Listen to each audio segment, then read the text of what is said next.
Thailand, Myanmar. So, I mean, but we were schooled by our Sicilian friend that was in the yellow shirt the other day. Uh-huh. And so he put us on an assembly line and we ate and cooked for 6 hours. Whoa. I don't think I've eaten since.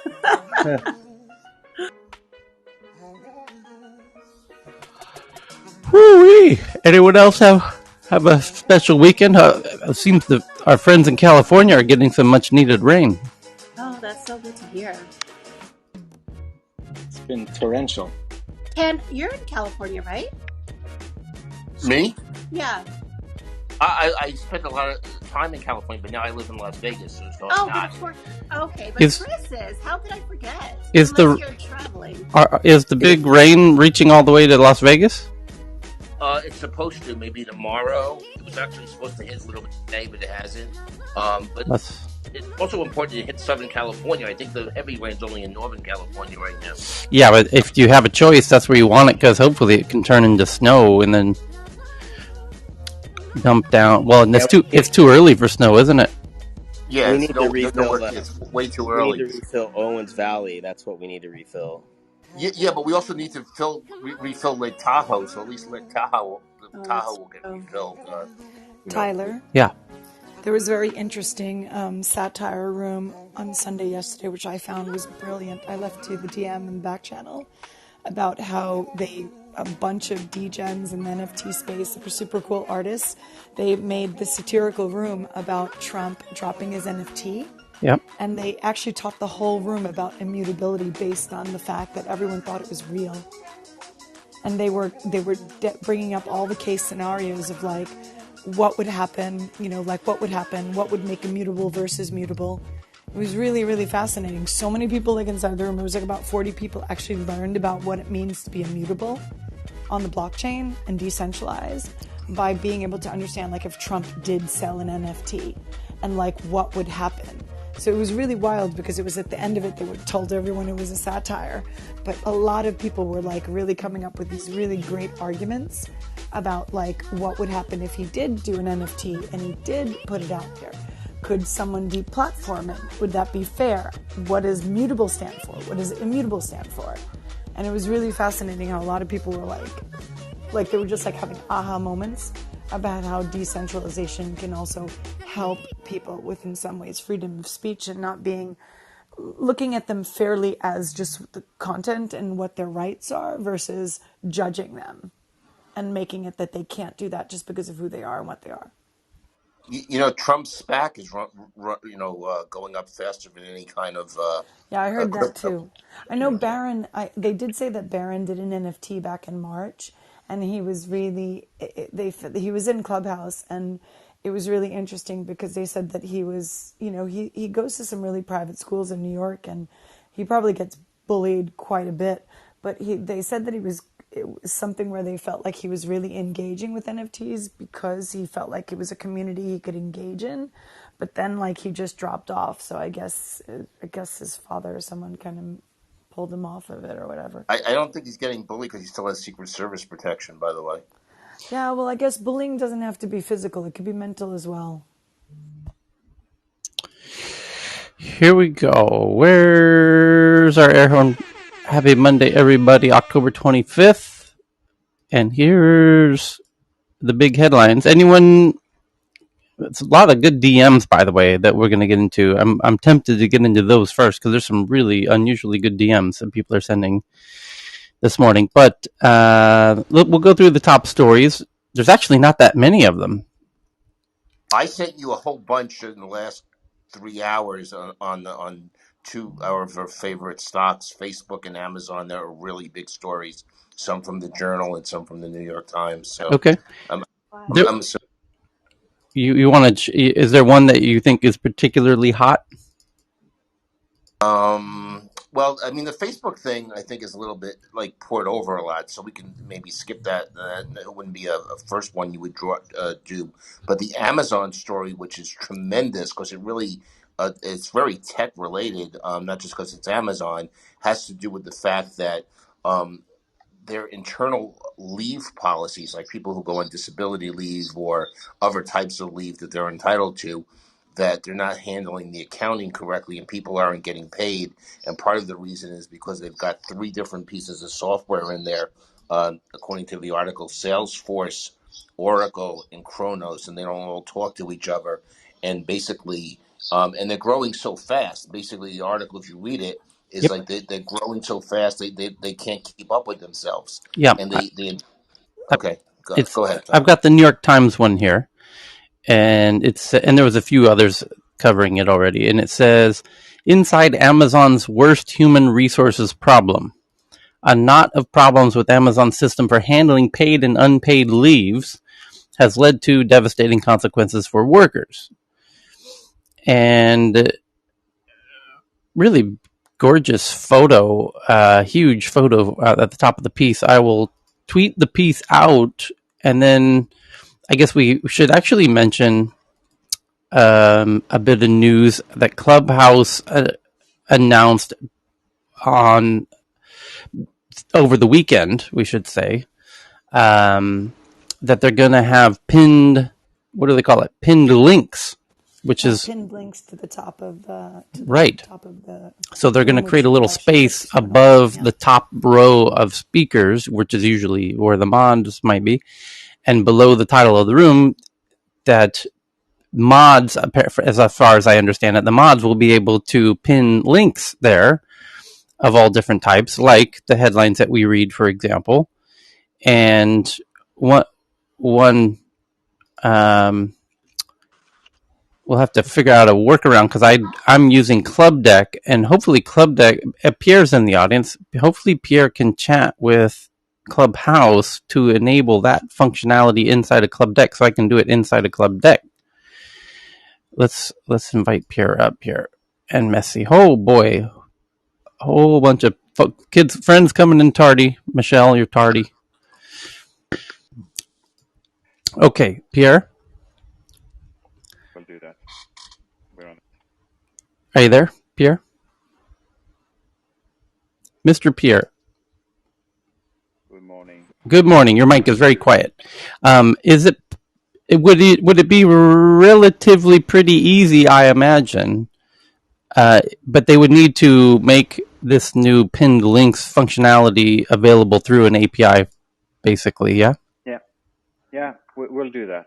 I think we'll do that. But do you think they'll... The question is, will they embrace the idea of making that functionality available through an API to third-party apps? I think they will. Okay, fingers crossed. I don't know. Well, I think, let us... it's like everything else, we've been able to implement everything they've done so far. So I don't see why it shouldn't work.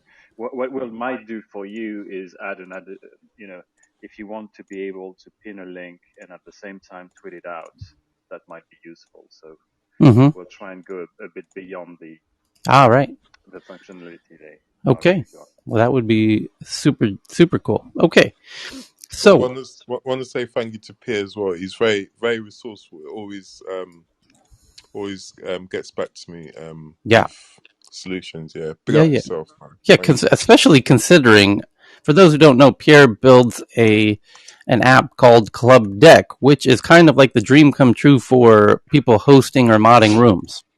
Yeah. And it gives you dozens of crazy cool features that are, the traditional Clubhouse app is essentially designed for the audience and listener in mind, and for a good amount of moderators who are just having normal conversations. But if you're doing a kind of a show, there's all like these sound effects that I do, and the music that I play, and why it has high fidelity, and I mean that's just one of, again, dozens of really cool functionalities that enable me to be kind of a super mod. And it's made to empower hosts and mods, and in like a superpower kind of way. And it's not even, and it's free, and it's not even his real business. He has his own real startup that he's doing, and this is what he's doing in his spare 10% time on the side. And to DJ's point, And he always, like, if you have any problems and you back channel him, he's always there. Yeah, he's super fast on the replies. He's always straight on it. Yeah. And the feature development, like this whole new pinned links thing that we're talking about, it's supposed to come out Wednesday in Clubhouse. I suspect it might be live by over the weekend in Club Deck. Like, that's how fast they implement stuff. And as he says, not only will they implement the same feature parity, as it's called, like the same functionality, they'll even do it one better and make it so that when you pin the tweet, it also tweets the tweet, and, you know, to highlight again how he kind of goes above and beyond. So would they do the reverse as well? So if you're seeing a tweet, you can reverse it and put it back into the Clubhouse link? I don't know. I can't read his mind yet, but we're working on that technology as well, so that I can read his mind. But I'm just playing with you. And anyway, back to the main headlines. And by the way, that news was revealed live on stage at a little conference that The Verge was hosting, called On the Verge, which happened to coincide with their 10th anniversary of the tech blog The Verge. It was in New York City at Spring Studios. And Paul and Maya from Clubhouse were on stage being interviewed by Ashley from The Verge, who you might recall was the person who wrote the rather hit piece that I went on a tirade about, about the Clubhouse Creator Accelerator program. And Tyler Steph gave a shout out to Tech News Around the World during that. Oh, cool. Yeah, somebody DM'd me. Yeah, you mean in the town hall recently? Yeah, in the town hall yesterday, she gave a shout out. Yeah, they did on the blog as well, where they announced the feature. But this was kind of interesting that Ashley, who wrote essentially a hit piece about Clubhouse, was now interviewing Paul and Maya on stage. And it's fun you should watch that little interview, by the way. And especially if you've never seen Paul do an interview, because he gives miraculously good interviews. And it's one of his superpowers for sure. And he's just so infectiously positive. And Ashley was not at all, she's being, kind of salty, kind of New Yorker-ish, let's say. And she, he even was even better than his normal, endlessly enthusiastic, what's the word I'm looking for? Contagiously enthusiastic and optimistic self. And she just was not going to win that battle. Like her kind of salty demeanor was not able to diminish in any way his endless enthusiasm. And anyway, so kudos to Paul and Maya and the Clubhouse team for putting that together. However that came about, that was kind of fun to watch if you know the context, that she had written a hit piece just, a couple of weeks prior, and now she's interviewing them. And, when you get everybody on, the same point gets made about Clubhouse, where in traditional tweet land, or, in traditional social media, you have people kind of jabbing, but when you get on stage together, then you get to really see who has truth on their side, so to speak. And it was very evident that she was not going to be able to engage in her. She was not going to be able to even initiate a conversation around anything negative, because Paul was going to, and Maya had the royal flush of facts and charisma and all of that on stage. So it was fun to watch from that context. Tyler? Yeah. I didn't see the whole interview because I usually take the weekends offline. But I did see a piece in which, Paul and Maya were talking about the growth, and I thought it was such a Spades move because they really talked about the growth in the international markets, which is something that I don't think that Ashley probably delved into, right? So she was looking at it from a U.S. centric standpoint, like, oh, there was so much hype, and what happened, people aren't talking about it. It's like, oh, by the way, we have rooms with thousands of people in these 5 countries. Yes, yeah. So thought, oh yeah, that's because the hallway sorted by your language, and I'm not interested in that, and I'm interested in the international rooms. I like hanging out in the international rooms, and living in Thailand, the Thai rooms are freaking massive. And then having lived in Japan, the Japanese rooms are freaking massive. And then the Middle East rooms are amazing, and honestly, they're bigger. And it's more this app is as meaningful as it is in English. I think its true gift to humanity is what it does in the non-English rooms and these international rooms, and it's hard to even express how truly beautiful it is to countries who happen to live under authoritarian regimes, where it plays a role, that's those people and truly appreciate in a way that Western countries I don't think can. Anyway.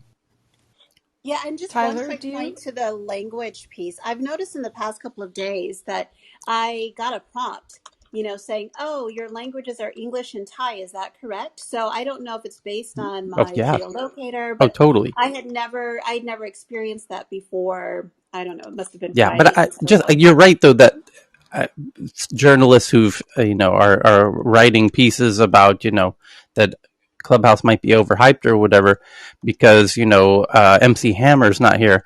Try telling that to people in authoritarian countries who are using this in a way that this is like water to people living in a food to people in a famine. This is like hard to express how meaningful an app like this is to people in the other parts of the world. Yes, do you speak Thai?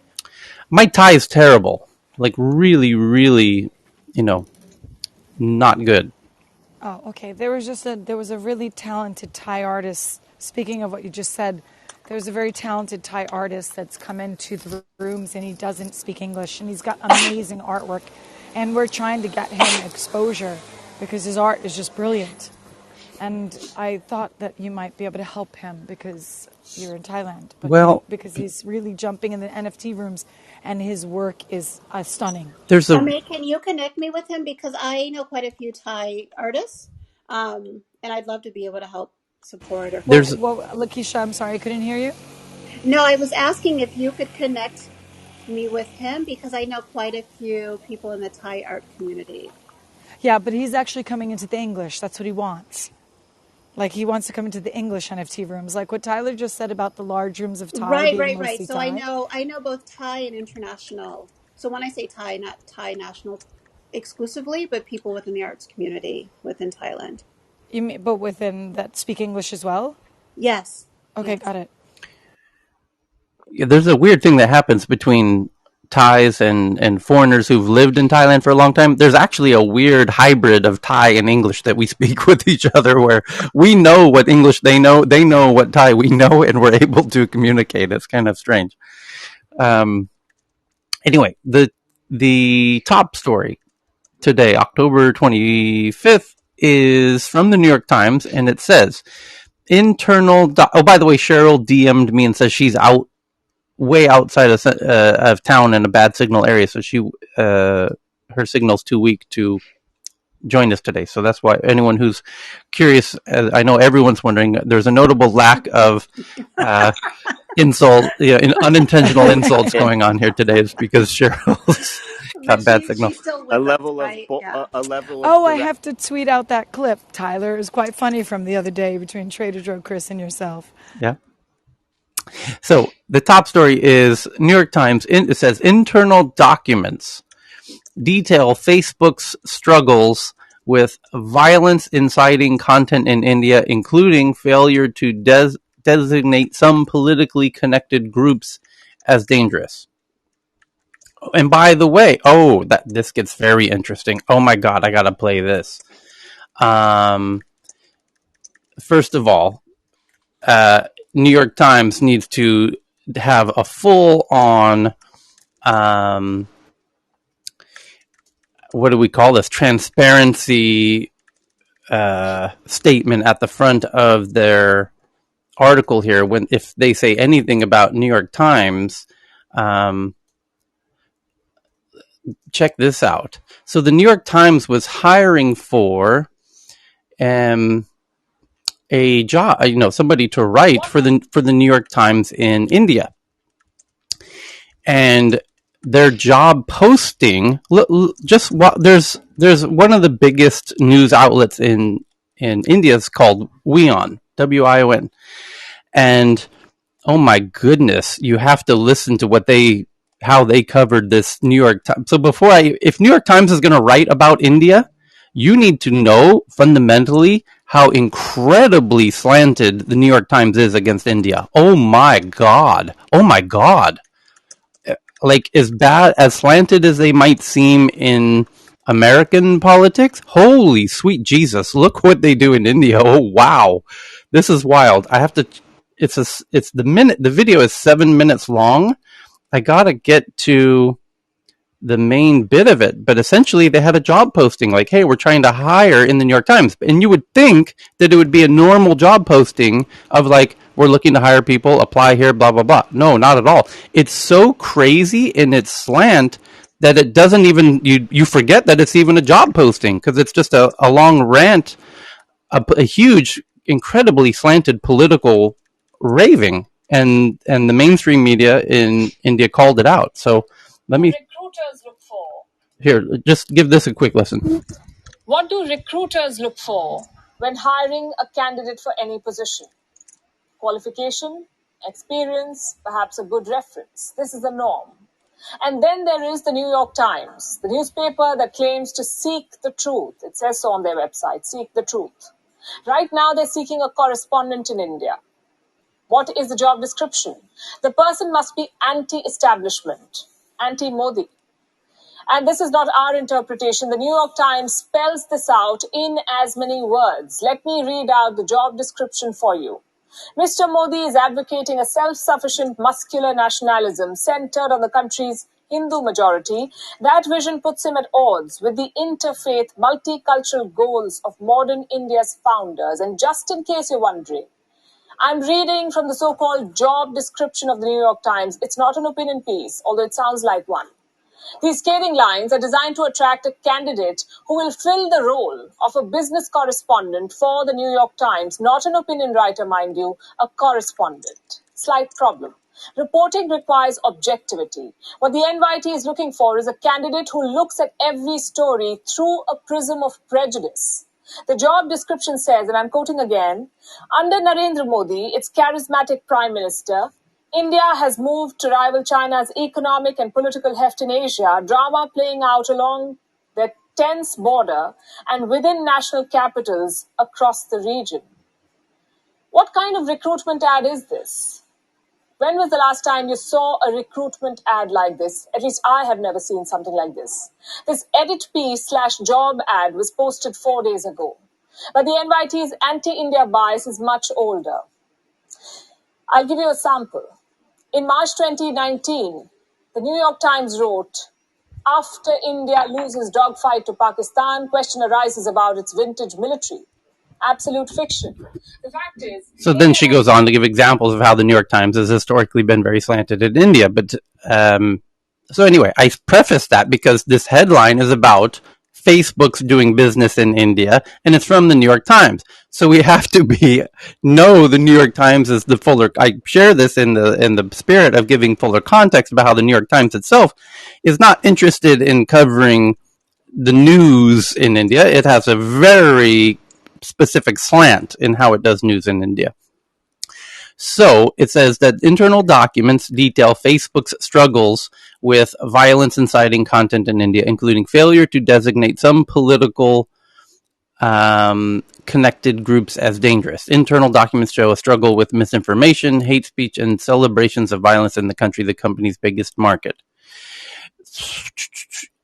Okay, it says on February 4th, 2019, a Facebook researcher created a new user account to see what it was like to experience the social media site as a person living in Kerala, India. For the next 3 weeks, the account operated by a simple rule: follow all recommendations generated by Facebook's algorithms to join groups, watch videos, and explore new pages on the site. The result was an inundation of hate speech, misinformation, and celebrations of violence, which were documented in an internal Facebook report published later that month. With a quote, following this test user's newsfeed, I've seen more images of dead people in the past 3 weeks than I've seen in my entire life total, the Facebook researcher wrote. Okay, well, if that researcher is not from India or not from the developing world, yeah, generally in the developing world, you don't see a lot of dead people in news. In the developing world, it's not as uncommon. It's a bit more common. So I don't know, it would be interesting to know who this test user is. The test user's newsfeed became a near constant barrage of polarizing nationalist content, misinformation, and violence and gore. The report was one of dozens of studies and memos written by Facebook employees grappling with the effects of the platform on India. They provide stark evidence of one of the most serious criticisms levied by human rights activists and politicians against the world-spanning company. It moves into a country without fully understanding its political impact on local culture and politics, and fails to deploy the resources to act on issues once they occur. With 340 million people using Facebook's various social media platforms, India is the company's largest market, and Facebook's problem with the subcontinent present an amplified version of the issues that it faces throughout the world, made worse by the lack of resources and lack of expertise in India's 22 officially recognized languages. The internal documents obtained by a consortium of news organizations that included the New York Times are part of a larger cache of material called the Facebook Papers. They were collected by Frances Haugen, a former Facebook product manager who became a whistleblower and recently testified before a Senate subcommittee about the company and social media platforms. References to India were scattered among documents filed by Ms. Haugen to the Security Exchange Commission in a complaint earlier this month. The documents include reports on how bots and fake accounts tied to the country's ruling party and opposition figures were wreaking havoc on national elections. They also detail how a plan championed by Mark Zuckerberg to focus on meaningful social interactions or exchanges between friends and family was leading to more misinformation in India, particularly during the pandemic. Now, so interestingly, the Frances Haugen documents where once she realized she didn't want to work at Facebook any longer, she stayed an extra month to extract these documents, thousands of documents from the whole organization. And you would think, wow, how does that work? Well, Facebook is totally transparent internally. If you are the janitor, you have access to all the documents, millions and millions of documents across tens of thousands of Facebook team members who work at different companies like WhatsApp and Instagram, etc., Oculus, whatever. It's a huge open searchable database. Obviously, they have lots to hide if they've been organizing that way since the beginning, right? So the Frances, took as much as she could of documents through this system. And now those documents, there's so many of them that it's the Wall Street Journal says, we don't have the resources to even go through all these documents ourselves. Let's go ahead and share all of these leaked documents with our friends at the New York Times and other media who we think will, take the same kind of activist agenda that we have. And, we can mutually attack our biggest financial competitor, which is Facebook. So they're now branding this as the Facebook Papers, a la the Panama Papers or the Paradise Papers. The big data leaks of people that have that are hiding money all around the world, right? As if Facebook, as if like this is unparalleled or something. And it's clearly starting to show their agenda in doing this. So what's interesting is that the New York Times is writing about a researcher inside of Facebook. Do they call it a researcher? A Facebook researcher created a new account and did this thing. Okay. Why not show, that's based on a document, right? Why not show the document so that we can decide for ourselves what that document really shows? Because Facebook said, you'll remember, the VP of communications for Facebook came out saying, we know that you're now collaborating in your jihad agenda to sabotage us, your biggest competitor. We know that. And you're going to find lots of documents from people's whose opinions are not the opinions of Facebook. We have 100,000 employees. We, as a company, have particular views and comments that we make publicly. We have a culture internally where people spout all kinds of crazy nonsense endlessly, right? And those crazy comments from, Susie in the marketing department, who everybody hates at Facebook, if you find her documents, you're going to think, that you're onto something hot. And her presentation she gave at El Pollo Loco 10 years ago actually has very little relevance with how things operate today inside of Facebook.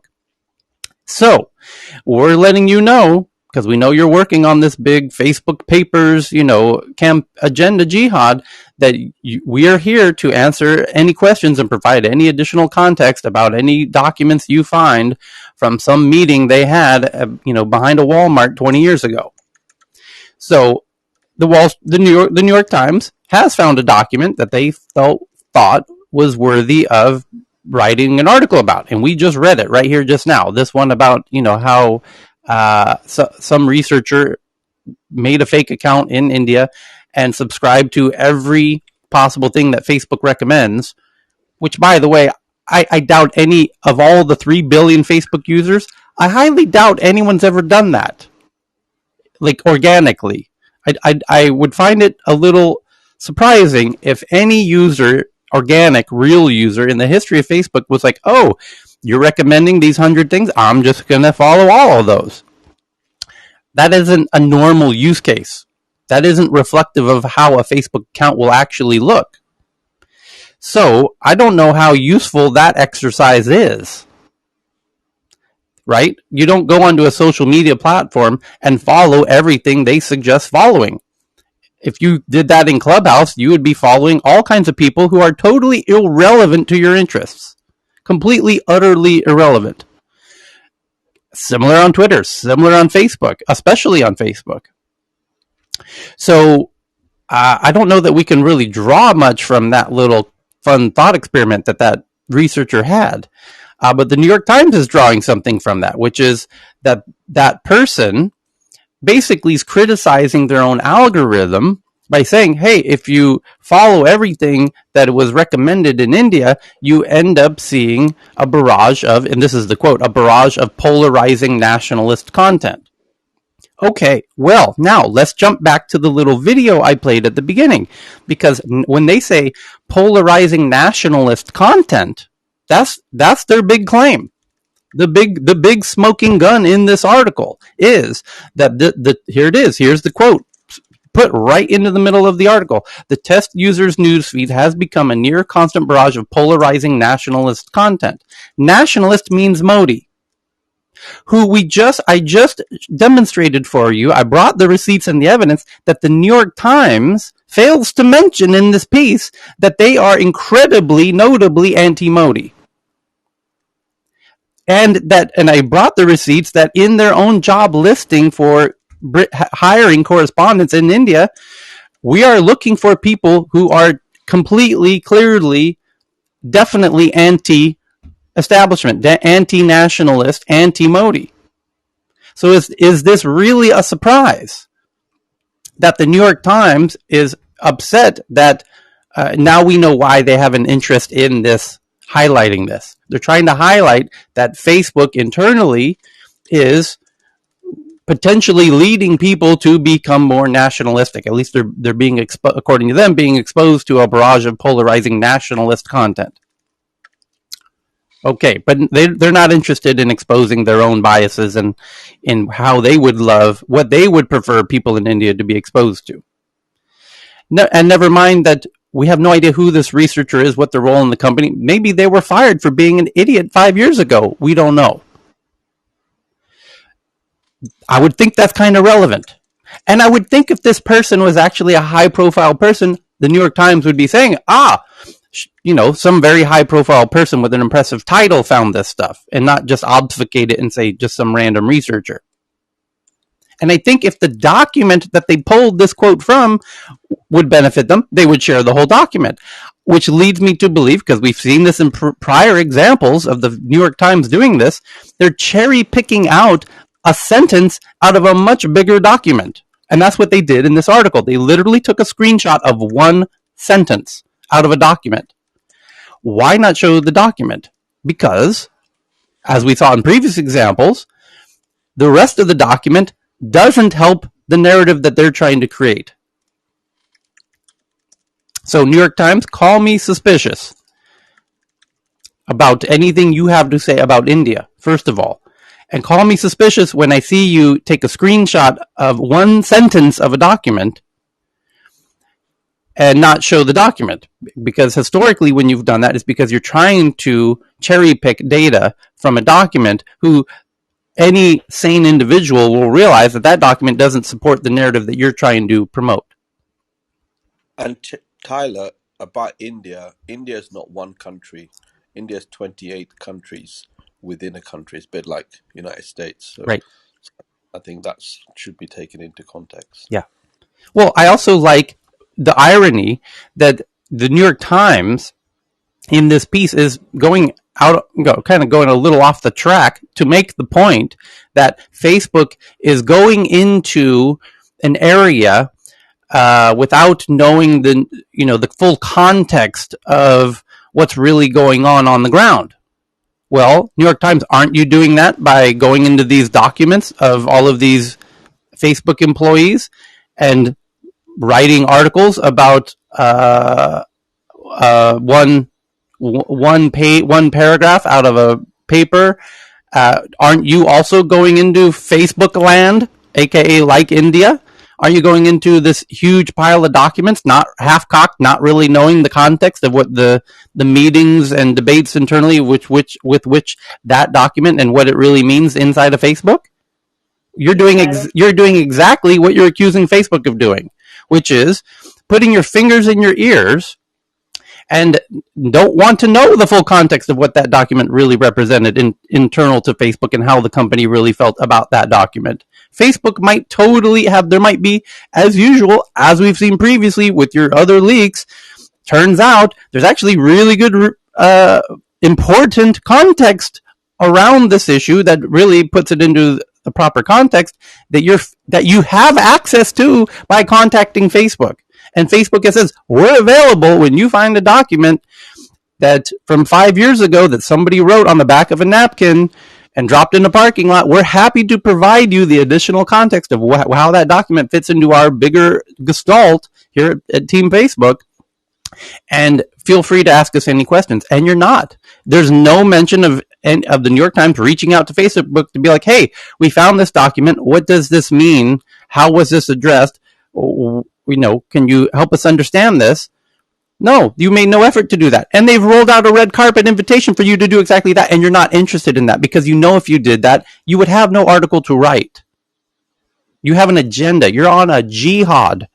You and your friends at the Wall Street Journal and Vice are on a jihad, and you're trying to financially sabotage your main competitor who's making life very difficult for you economically. It's becoming more and more transparent because, what is their interest in what Facebook's doing in another country? It's really just now self-preservation. And why? Can I just? Yes, Meg. 1 second. And on a final thought.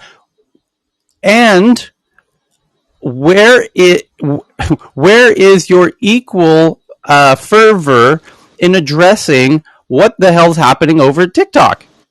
You did write you've written now dozens and dozens of pieces, very attacking in your quote unquote Facebook paper jihad against Facebook, and you've written one TikTok article in that time, which was a full on hot oil massage piece for TikTok.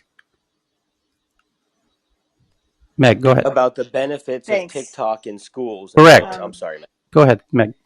So, just to provide some of that larger context, and maybe I'll tweet this out in a sec. About a year and a half ago, about 40 civil rights organizations wrote a letter denouncing Facebook because of their failure to address hate speech in India, and specifically their failure to address anti-Muslim campaigns that were being launched through WhatsApp and through Facebook to urge people to engage in violence against Muslims. And as a result of these online campaigns that were led by Modi's BJP party, dozens of people were lynched. So there's really no question that this has happened. I don't think we should be disputing the facts. Great. And And it's you know clear what? that Facebook And yet, yeah, has failed to rein in oh hate my speech in goodness. India. Did, So did atrocities happen prior to Facebook? Did people attack other cultures prior to Facebook, or is this a new phenomenon in human existence? it's not a new phenomenon. It doesn't mean that they don't have a responsibility to take No, they don't. Legally, they don't. steps. It's called Section 230. They're not responsible to monitor what's going on. Well, I think And there's a problem by the way, with 230. the paper companies who produce the paper, that the signs that the KKK, the wood company who provided the wood that the KKK made for the crosses that they burned in front of houses, the timber company, the lumber company who made that wood is not responsible for what the KKK did with that lumber. They are if they're amplifying it. It's one thing if it's a neutral platform, but Facebook is not a neutral platform. Well, then what you need to do is talk to the lawmakers and tell the lawmakers, hey, you need to change the laws and don't. Yeah. Currently, absolutely. You've made Facebook not responsible at all. They have no legal responsibility absolutely. At all. That's part of what journalism does, is they report this stuff so that lawmakers then take action. Fine. Then your problem is with the lawmakers. Absolutely, I have a problem with the lawmakers, right. But I think let's not dispute the actual facts of the case. Right, and let's recognize historically, people have had violence against each other since the beginning of time. It's called Cain and Abel, right? The first story in the Bible, right? Now, was Facebook responsible for Cain killing his brother Abel? No. This has been going on. These atrocities have been going on historically since the beginning of humanity, and the question is, the posters that people used to write, and post around town and hand out leaflets and books. Is Gutenberg responsible for all of the atrocities that happened after he created the printing press? Again, not the same thing. It's a false. Well, those two are incredibly similar. As somebody who took a study at UC San Diego on precisely this issue, it's incredibly relevant. All right. Well, let's agree to disagree. But I'm going to tweet out the story now so other people can read it. So the printing press, you could argue, was incredibly responsible for amplifying some people's views and not others. But Tyler, I think one of the things somebody may be talking about the difference is the printing press. Once it was out there as a device, they couldn't control it anymore. It's out there, and people are doing what they do with it. Right. Facebook, because of the algorithms and everything, and they have more control about what goes through the platform. Right. And I think I don't want to put words in Meg's mouth, but I'm going to assume she's not just talking about legal responsibility, but ethical and moral. But do you should Mr. Gutenberg become the Supreme Court on what is allowed to be printed on that device? This is what you're asking about Facebook. Is Facebook a moral or ethical? I'm not saying that's what you're asking. It's what I'm asking, Meg. This is the question you should be asking. I disagree. You can disagree with that. Should Facebook, should a technologist, should a geek in his bedroom at Harvard be the moral, ethical police for what's allowed on his platform?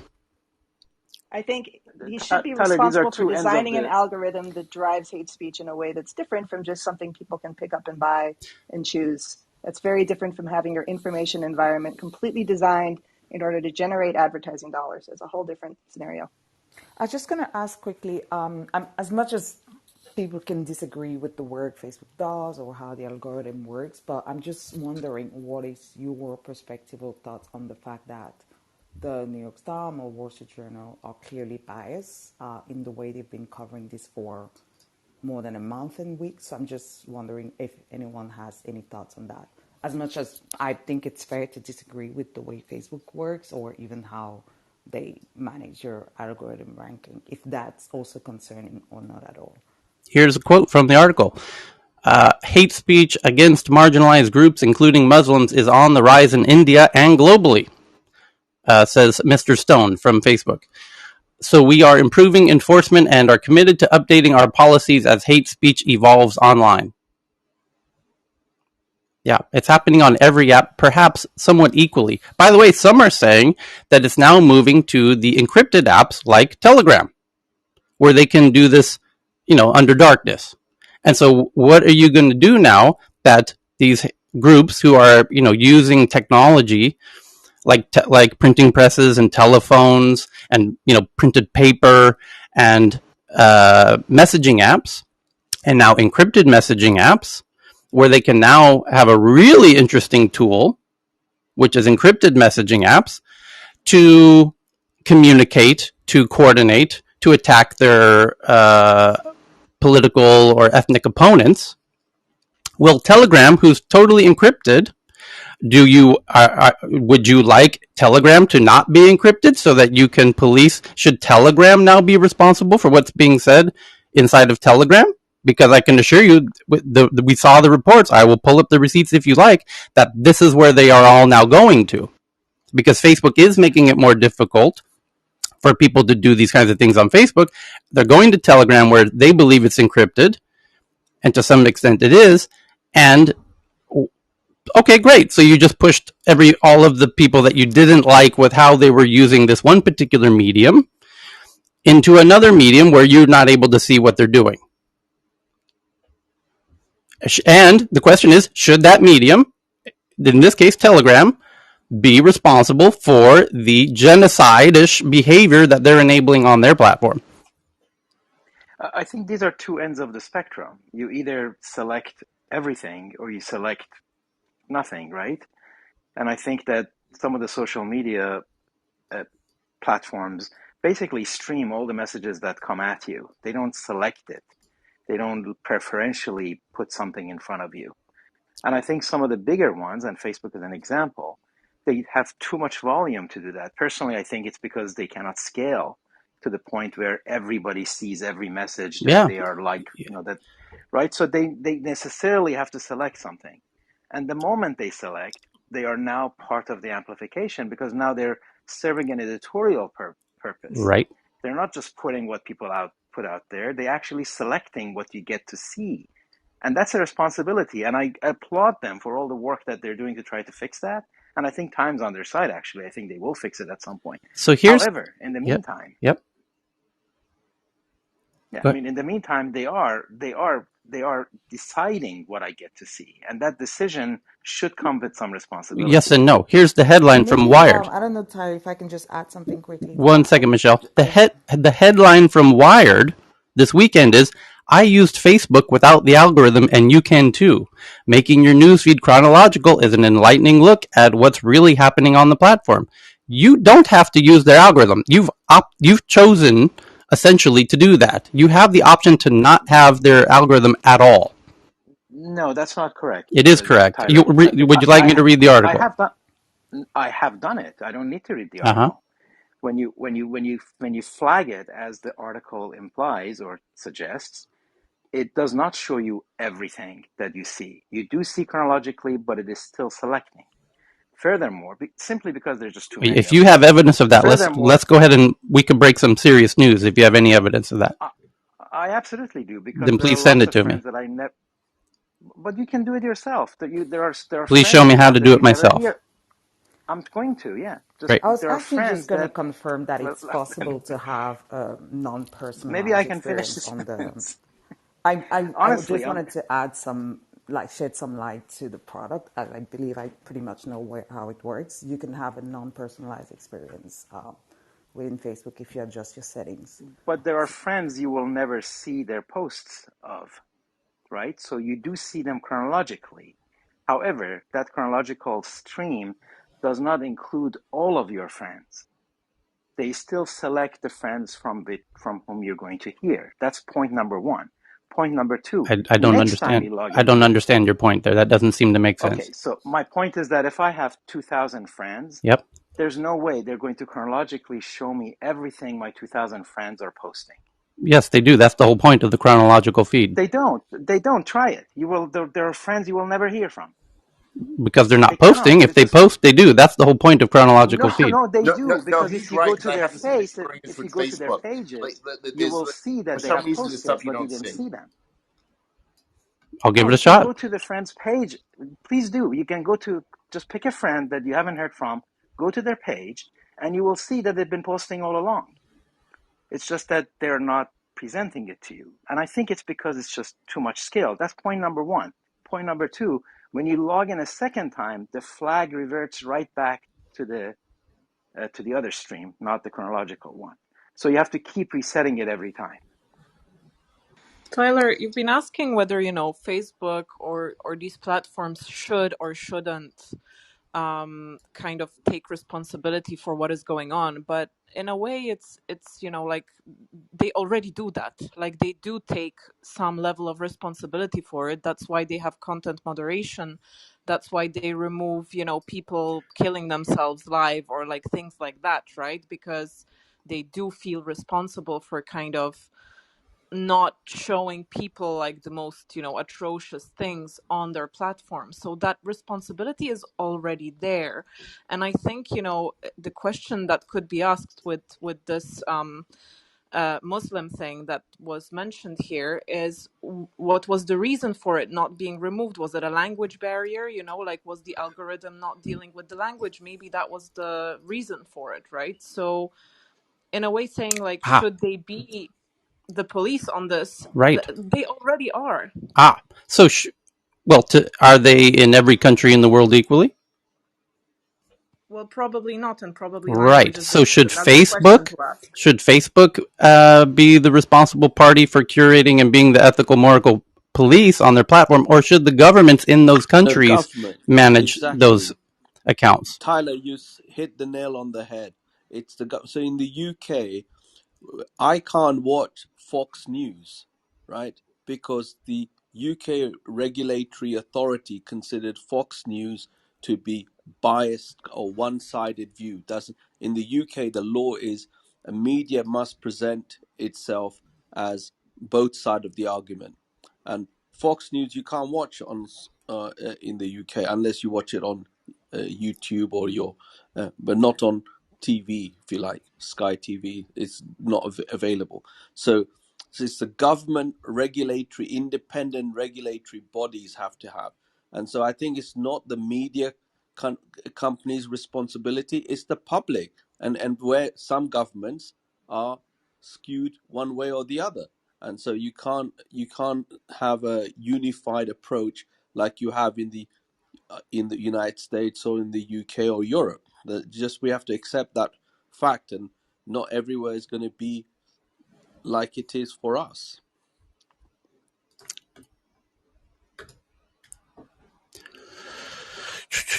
Okay, so we'll go to okay. That's. Well, Tyler, I was going to ask you before you got off Facebook. Do you want to go to the major Wall Street Journal article today on Facebook, which, by the way, has some elements of the stuff that you're complaining about, where they just took a couple of sentences out of a document, but then they actually put in a whole document. They put in like a scatter plot about the issue that they're talking about here, which is political bias. And so I thought maybe they put the scatter plot in because at least they can say, hey, now we actually put in at least a piece of a whole document, so I don't know if you want to go, because it's a big story in the Journal today. Is this I have, there's actually two from the Wall Street Journal. One says, Facebook's internal chat boards show politics often at center of decision making. That's the one I'm talking about. Okay. And there's a scatter plot in the article, yeah. Yes, I see that. Okay, yeah, they've made a couple graphs, some data points. So and again, they're almost perfectly in this piece that I'll tweet out so you can see it. The big cover, full, huge cover of the article shows 3.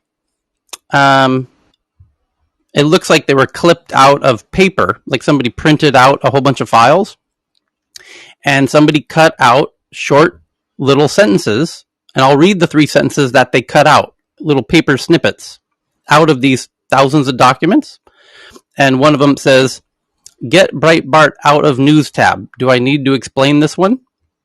That's one of the little paper cutouts that's, shown as the huge greetings landing page of this article. And so somebody said that at Facebook. It doesn't say who said it. It's not attributed to anybody, but somebody, one of the 100,000 employees at Facebook over the past 20 years, said the following words: "Get Breitbart out of news tab. Do I need to explain this one?" Well, by the way, without reading the whole article, because I haven't Right. read the whole article, it might be in the article itself who said it. But you're right about they highlighted it kind of in the whatever part of the graphic, the headlines, the article. Right. Yeah. We don't know what the person said before or after that. For the 5 years they worked there before and after, they just cherry pick out one little snippet, and then there's another snippet that says, there's 3. Here's the second one. "The fact that we have a partner manager program for misinformation escalations at all is disheartening to me." Okay. Again, no attribution. We don't know who it is. We have zero context as to what's going on there. And then the third one says, "My argument is that allowing Breitbart to monetize through us is, in fact, a political statement. It's an acceptance of extreme, hateful, and often false news used to propagate fear, racism, and bigotry. On a daily basis, it publishes articles that I believe insults our values as a company."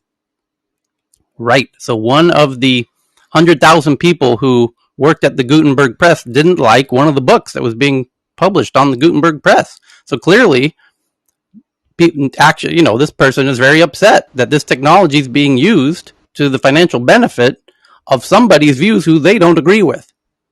Right? So the point is, these 3 little these snippets with no attribution of who they're from or the bigger context of what's around them, or more importantly, what did the company decide as a company? What policies were made from the company about this? They make no mention of. There's no reference of. There's no real context. It's as if you got in a car crash on the freeway with 10 other people, and somebody made not only a video of the argument that ensued and the lawsuits that ensued for years afterward, and all the whiplash and the doctors and all the insurance companies and the craziness. Somebody literally just took a text quote that somebody said out of the car crash, right? And put that as the focus of this. This is not the way to do news or journalism. You don't have to do it this way. You have Facebook saying, "We're happy to have a conversation with you about it." What this is highlighting is that text and short little snippets of text out of old documents, when there's lots of more context to be had, and we know there's more. No, I don't think anyone would deny that there's lots of more context that's available to anyone who's intellectually curious enough to explore it. And Facebook rolled out the red carpet to say, if you're interested in having an actual discussion around any of the documents or quotes that you find, we're here to have them. And they're not interested in having them, so they're intentionally leaving out critical context. That is my criticism of media in 2021. That people who built their hard-earned reputations on the bedrock of journalism are no longer interested in doing journalism. And I know I've repeated this dozens of times, but this is incredible. This is a point worth reiterating. This is the main point, is we are watching the Wall Street Journal, the New York Times, the Washington Post, Vox, etc., participate in something quite unprecedented. At the self-sabotage of their journalistic principles for the betterment of their jihad against an economic opponent. I don't know if I can put it any more succinctly than that. And that is truly saddening. So yes, it says here's the actual text headline that they typed up. Facebook's internal chat boards show politics often at center of decision making. hold on, breaking news, everybody. Oh my goodness, Facebook is having conversations internally, and they're making decisions, and a lot of those decisions are about politics. That's the headline from Wall Street Journal today. They actually saw some. What they're really saying, Tyler, is that kind of they made a political decision in a loose sense internally about whether it's because most of the articles about Breitbart, whether they should have less content from Breitbart because it was ranked as the least trusted of all their publishers, and however they ranked them. Right. But they were concerned. And let's be fair to them. They were concerned if they pulled them off, they would be accused of being biased. So they were trying to essentially let everything flow so that nobody could accuse them of bias. Right. Yeah. They're already being accused of bias by the far right for silencing the president. They remove the president's account. They remove all kinds of content from the far right all the time, every day, hundreds, if not tens of thousands of times a day. And that's not good enough for the New York Times, who has an agenda. And how dare anybody have any views that are not far left? And how dare you, Facebook, you have team members inside your organization who are telling you that there's something you should do and you're not doing it. Yet, at the same time, you already have the far right already pissed off that you... And by the way, Trump is likely to come back and win the presidency because they claim Facebook is silencing them. And that's why he's just made his own social media empire worth billions of dollars in the past couple days. Because Facebook is silencing the right. It's not an empire yet, Tyler. It's a stock.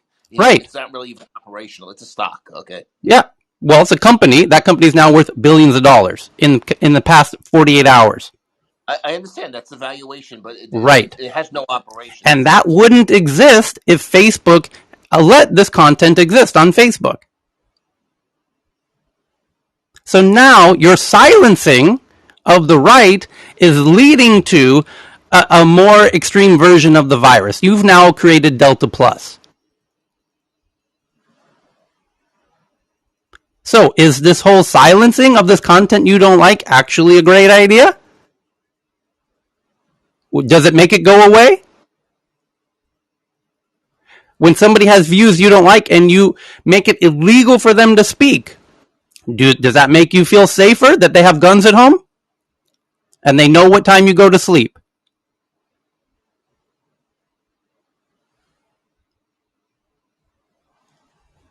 Do we not want people to debate openly and publicly?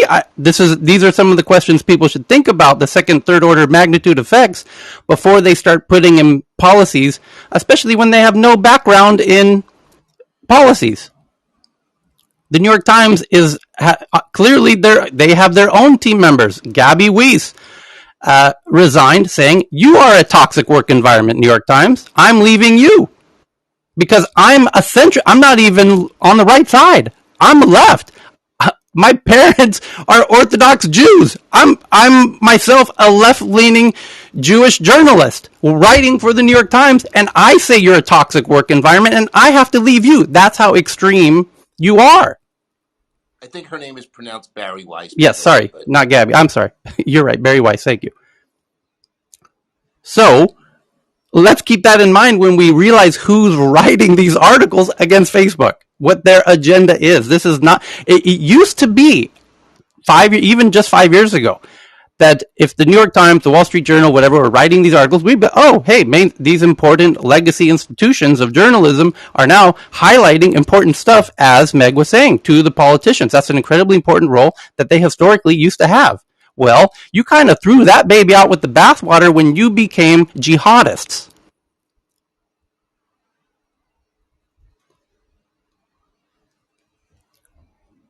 That's my point. Yes, they used to have an incredibly important role in society of highlighting this stuff to governments to make policies, but now you have gone so far on the political spectrum to the extreme that I'm not so sure we should be giving full credence to your flag waving and your research and cherry picking of quotes out of these documents. I'm not so sure anymore that this is, and that's my sadness, is we've lost an incredibly important there's no more function in, journalistic integrity. That's well, the but problem. more, You know, we yes, but that there's a bigger problem, which is we've lost traditionally, historically, a critically important role in civil society that was being done by journalists. And open discussion and debate. now that they've become radicalized, we're missing a previously dependable function in civil society. But by the way, Tyler, having grown up in New York City and grown up with the New York Times, I hate to disappoint you to tell you that the New York Times has always been biased. Maybe now it's more apparent. Maybe now it's gotten worse. But the New York Times has always had a bias. I agree with that. I agree. It's now existential, though. You know, this is self-preservation at this point. Anything that is an attack on their existence is now unfettered attacks without any real logic. You know, like they'll paint any story essentially. That's the most troubling part. Well, And all these things that Facebook's being accused of are quite egregious, but it's just how transparent they are in their attacks, right, and how they don't care about the actual situation. For me, what triggers me the most is still about the kids. And just, you know, what's going to break my heart is if this week we go into this Senate hearing on Wednesday, and you hear one of the senators ask something like a fluff piece, like, "So tell me about the school program." And if they fall for it, I'm gonna be completely heartbroken. I'll shut up now. But I'm worried that that's what will happen. I'm worried they're gonna read the New York Times article instead of anything about the milk crate challenge, the Benadryl challenge, the school trashing challenge, the knock out a teacher challenge. You know, you name it. All these things that are actually very, very negative for our society and our children right now. And yet, you know, because TikTok isn't a direct advertiser and competitor against them, the New York Times is not only giving them a pass, they're giving them a fluff piece on Friday. I'll shut up now. So the reason we've been spending as much time as we have on these is because these are the most discussed stories in the tech sphere, in the Twitter sphere. So the top story is the New York Times one about the internal documents about India, and we brought in the additional context of how the New York Times itself, that even India is confused about how incredibly slanted and extreme the New York Times is in how it covers India. And of course, they're not revealing that to its readers when they talk about how Facebook is engaging with India. The second one is, as Ken pointed out, these Wall Street Journal articles about how wild breaking news, Facebook is debating about political issues, about moderation of political issues. And the Information says they have sources about, oh no, that's an old one. Bloomberg internal documents show Facebook staff faulted the company for failing to thwart the proliferation of groups like Stop the Steal. NBC News internal documents, Facebook employees created a test account in 2019, and within days it recommended extreme and conspiratorial content, including QAnon. And the Washington Post, a new whistleblower, a former member of Facebook's integrity team, files the SEC complaint alleging Facebook prized profits over fighting hate speech, etc. Okay, now there's a whole new addition to this conversation that Anna Marie sent in. And this makes this whole thing take a very interesting new turn. So watch what happens here. So one of the people quoted in these files is a Facebook researcher named Alex Muffett, who's a Facebook engineer. His role is in cryptography, about end-to-end encryption. And he shows that he did an interview with Stephen Levy over at Wired, who Wired isn't in the jihad, by the way. They weren't included in the jihad because Wired is trying to do this thing called journalism. So Alex from Facebook, who's one of the cryptography people at Facebook, did an interview with Wired about Frances Haugen leaking his documents, in which he basically points out how she's a complete hypocrite. And let's read through his tweet thread that I'm now tweeting to the Tech News Twitter account so you can see for yourself. He says, I'm posting this with password embargo until Stephen Levitt's Wire article is posted because I don't want to, I just did an interview with him. I want to respect the fact that I did an interview with him. I know he's writing a piece about it. So I'm going to time the release of my comments with his article. I don't want to pre-jump him, as it's called in journalism. I don't want to jump his piece, right? I don't want to kind of jump out in front of his article. So he says, but I have a message for Frances Haugen here on my Twitter feed, a screenshot. Here's my message to Frances Haugen. So Frances Haugen's documents reveal that several employees who were working on the project have left Facebook after expressing misgivings about it. And then he says, whoa, Frances, you're taking things out of context here. Oh, shit. Now we have the people who are the actual people behind these cherry-picked quotes and who are being referenced in these little hit pieces are now standing up and saying, whoa, you're taking things out of context. That's my quote. And especially on the issue, and this guy, Alex, is as he should be, what this really boils down to is the issue of the encryption, which is coming. And this is super, I love what this guy has done here, this guy, Alex. So he says, bottom line up front, and he calls out Frances Haugen. He goes, Frances, I know you're leaking my shit. Please pay attention to this. This is important. He says, this is his words to her, not my words to you. He's telling her, this is important, Frances. Please let's get this right. Please focus on this. He says, Frances, if you read this, do please tell the DCMS committee up front, and don't let them distract or dissuade you, that people need the privacy which end-to-end encryption can bring to them, and that keeping people safe does not require their communications to be interfered with by platforms or governments. So he's making the case for very pro-encryption here. And he doesn't want government meddling in the encryption because they want it. They're almost insisting on it. They're saying, no, you cannot have encryption. We need a backdoor into that. And Facebook as well is thinking, and the government's telling Facebook, you need a backdoor into that. And Facebook is like, we don't want a backdoor. We want end-to-end encryption because we want to keep you to stop messaging us thousands of times a day about policing our stuff. We didn't create this platform to police it. We just created a technology so that people could use it. Now you're telling us we got a moderator. That wasn't why we created this whole thing in the first place. We're going to end-to-end encrypt it so you can't see it. We can't see it. Apple tried to do that. Apple tried to be like, we don't even have the keys. We don't want to know. Government, get off our back. We don't want to build a team of thousands of people to deal with the endless thousands of emails every day from the government agencies asking us to crack shit open. We're tired of that nonsense. So is Facebook tired of it. So is Twitter tired of it. And so he, as on the encryption team at Facebook, watch where this goes. This gets really interesting very quickly. He says, Frances is talking to the DCMS tomorrow, so she should have opportunity to bring this message of privacy and safety to people who would benefit from it. And then he shows a screenshot from The Guardian where it says, on Monday, Haugen will take her damning views of the company to Westminster in the UK when she testifies before the MPs and peers. Meanwhile, Facebook spirals into deeper crisis, according to The Guardian. He says, oh dear. Facebook whistleblower warns dangerous encryption will aid espionage by hostile nations. Ex-employee has taken aim at Sir Nick Clegg and warns new encryption plans are an attempt to cover up harmful online material. He says, this is deeply bizarre of Frances Haugen.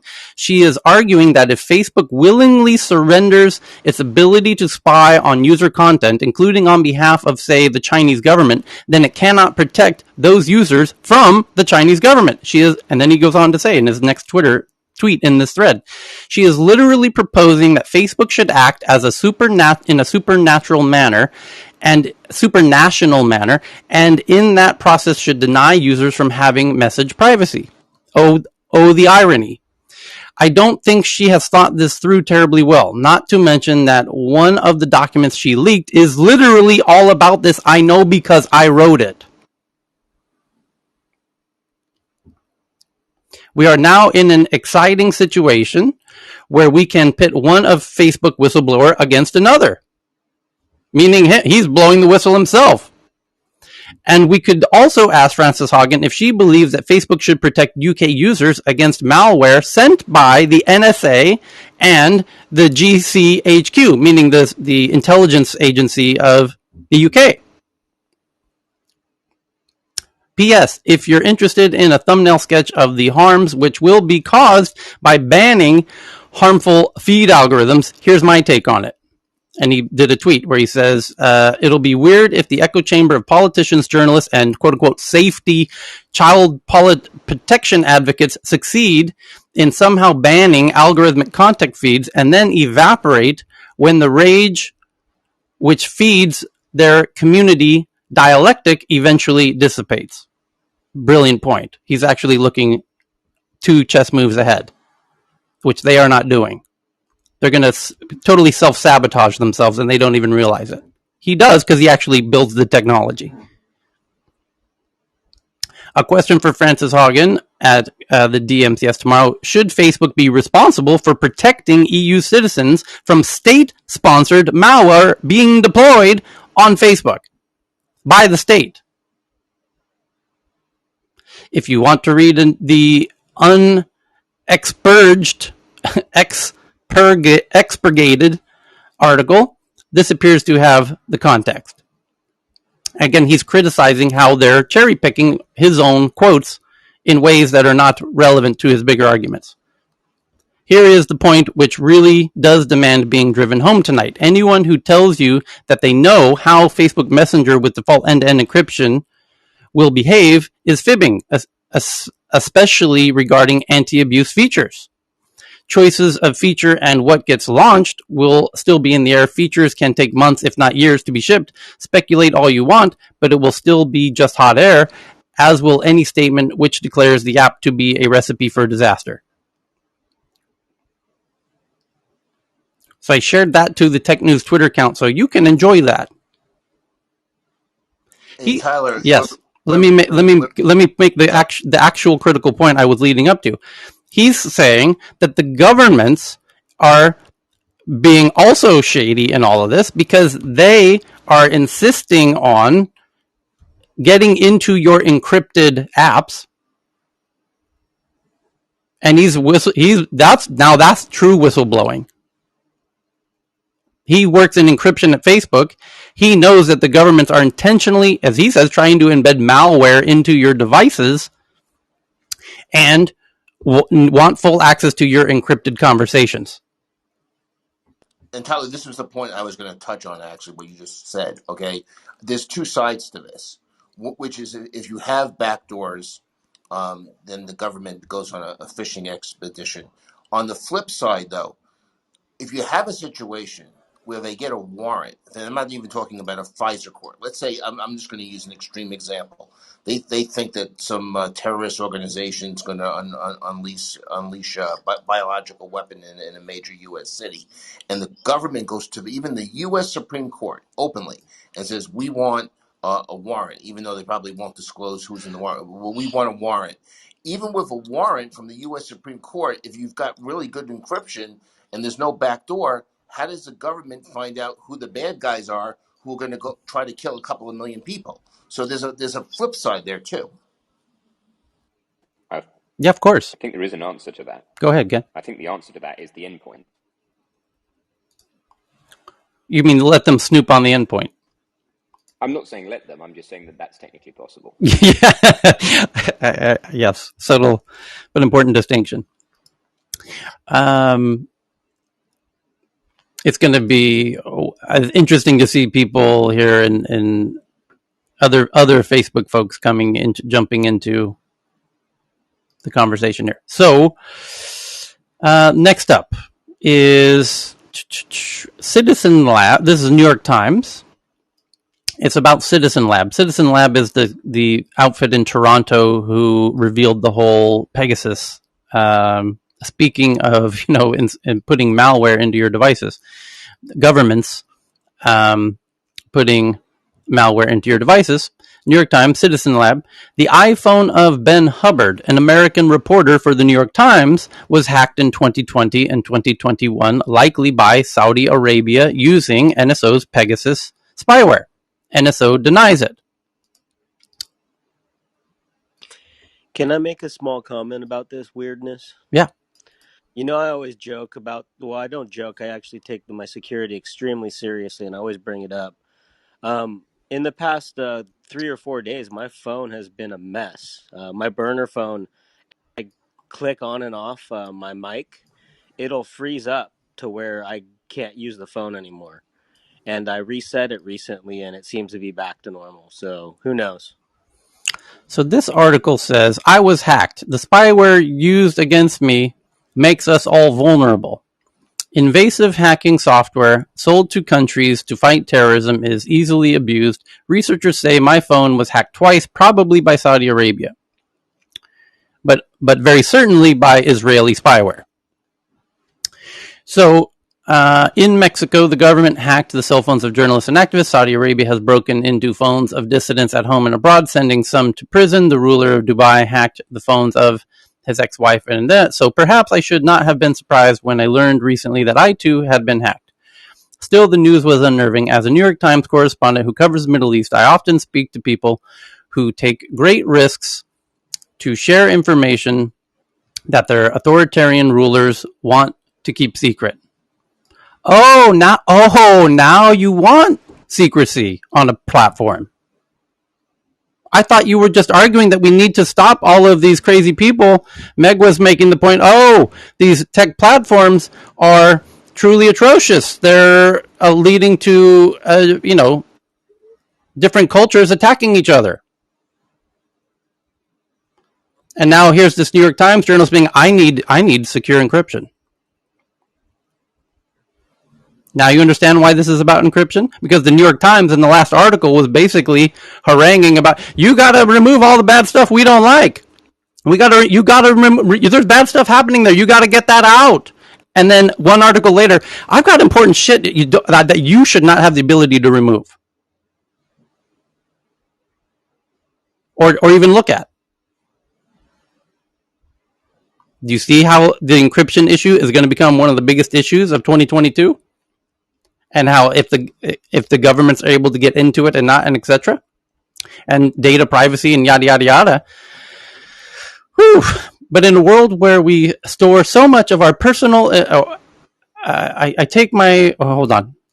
As a New York Times correspondent who covers the Middle East, I often speak with people who take great risks to share information that their authoritarian rulers want to keep secret. I take many precautions to protect these sources because if they were caught, they could end up in jail or dead. But in a world where we store so much of our personal and professional lives in the devices we carry in our pockets, and where surveillance software continues to become ever more sophisticated, we are increasingly vulnerable.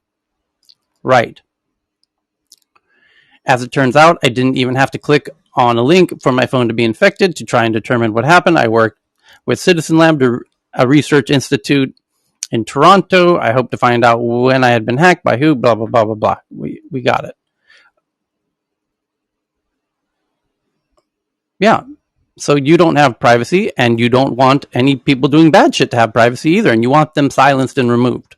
And governments who don't like what you're saying want you silenced and removed.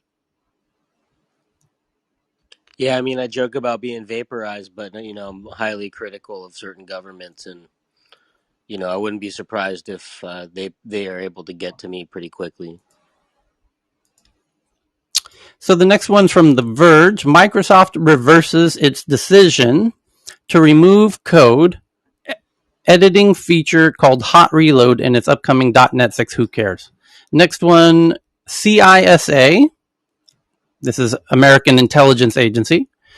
Warns of malware discovered in a JavaScript package called UA Parser, which is an incredibly popular piece of JavaScript, which has been downloaded just about 7 million times a week, about 1 million times a day.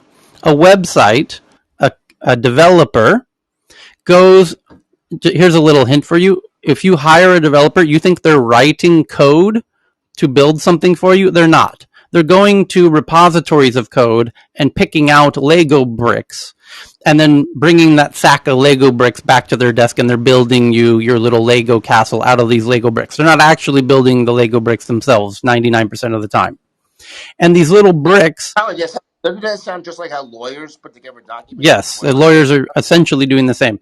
And a lot of these are little pieces of JavaScript that do these little functions. And one of these very popular JavaScript functions that are in lots of websites is being downloaded 1 million times a day by developers. That means it's going into 1 million websites a day. A million new websites each day are adding this in, and this little piece of code, it's now been revealed, installs a password stealer and a crypto miner. A massively popular JavaScript library was hacked today and modified with a malicious code that downloaded and installed a password stealer. Chris, that's your cue, Chris. This is your minutely reminder that I'm on a burner phone with nothing installed on it and on a cellular line. The next one from The Verge. Tesla rolls back its full self-driving beta from version 10.3, which improved many items like brake light and turn signal detection, to 10.2 after seeing some issues. Elon Musk didn't specify what issues the company found. Tesla's decision to test its full self-driving. For those who don't know, there's going to be a whole lot of attention focused on Tesla's full self-driving, because you've got a whole bunch of people hoping it happens and a whole bunch of people hoping it doesn't happen. And it's, boy, what an incredibly... You could make a documentary out of Tesla full self-driving by itself, because there's people saying it's not possible. You have even engineers who even work on full self-driving and other competing companies saying there's no way this is ready now. You have politicians being like, experts are telling us this is not possible. Elon's like, well, it's possible. We're doing it. And we cherry picked out our own favorite Tesla owners to test it. And then they're saying, no, you can't do that. You need to have a public sampling, and you have to let them talk to us if something crazy happens so that we know that it's not safe. And it's a really interesting drama going on behind the scenes here with full self-driving beta. Next one from Reuters, that Proton Mail. Don't forget the Teslas are still crashing into emergency vehicles. Yeah, emergency vehicles. The next one is about Proton Mail. Wow, what a surprise. Another issue about encrypted communication. What a shock. Again, I do not create this list of top headlines each day, as Cheryl knows. And I imagine somebody told Cheryl where my list is. And wow, what do you know? Next one, Reuters, Proton Mail. Proton claims to be end-to-end encrypted email, becoming incredibly popular. Oh, should Proton be responsible for how bad actors are using it? Should Gmail be responsible for, we're worried that Facebook is enabling Hindus to kill Muslims and vice versa, because they're doing it on Facebook Messenger. How dare you, Facebook? What about email? There's a whole bunch of companies using email as a protocol. Now we need. You see how complex you can't. Facebook is not the issue here. Do you understand that? So Proton Mail allows for encrypted email, meaning in theory you shouldn't be able to do or see anything. Turns out you can. Governments are forcing Proton to reveal the names of people in Proton Mail. We read that headline 2 months ago, when protesters in France, when France forced Switzerland to force Proton Mail to reveal the names of protesters in France. We read that headline in this room 2 months ago. So it turns out Proton Mail isn't as safe as most of its users assume. Tyler, I think that's the free version so far, which 99.9% of people use. And then Proton Mail had to reveal, oh yeah, if you actually want real protection, buy our paid version. Oh, that feels very assuring. Like you wouldn't cough that up. Oh, I see. If you don't want If I don't want you to actually, by the way, you claimed on your website, on the front of the website, that it's encrypted and you cannot, and no government intervention, etc. On the free version, just for the record, Craig, on their website, they said the free version is fully safe. We can't, no, if you want to communicate safely, blah, blah, blah, blah, blah. That was all part of the headline 2 months ago with the screenshot of the front of their website that said that. So they were not being transparent about the fact that, and what does that even mean? Oh, well, if you pay us $10 a month, then we won't reveal your names when the authorities come to us and tell us they're going to shut us down if we don't reveal it, which is what they did. The government comes and says, you either hand these names over or we shut you down. But if you pay us $10 a month, we'll take that risk for you. Yeah, right. What exactly am I buying for $10 a month then? So, Proton Mail, here's the headline from Reuters. Proton Mail's parent company wins a Swiss court appeal confirming email services are not considered telcos and thus not subject to data retention requirements. So this is, again, did I not tell you that encryption was going to be the hot topic for 2022? Here it is. A court just ruled that email providers don't need to keep records. That's very important because now Proton Mail, when the government comes and says, tell us the names of those people, Proton Mail can be like, oops, sorry, we don't keep that information. And they're going to be like, you have to keep. Yeah? The Swiss court in this ruling says email service providers are not like telephone companies. Email providers don't need to keep the data, retain the data. Go ahead, Greg. Yeah, that's right. Personally, I think I'm feeling more comfortable with Germany's privacy laws and the email providers there. I don't know if anybody in this group has thoughts of Switzerland versus Germany. Well, this all goes back to the issue of policing, moderating tools, technology, of which paper and the printing press are important historical conversations in this conversation. By the way, so is the telephone, though. Yeah, very much so. So is radio. So, secure email group Proton wins Swiss appeal over surveillance rules is the headline. For those, this, by the way, 99% of people are going to read this headline and be like, oh, whatever, skip, next, swipe right, no big deal. No, this is a huge deal. This is going to be one of the hugest issues of 2022.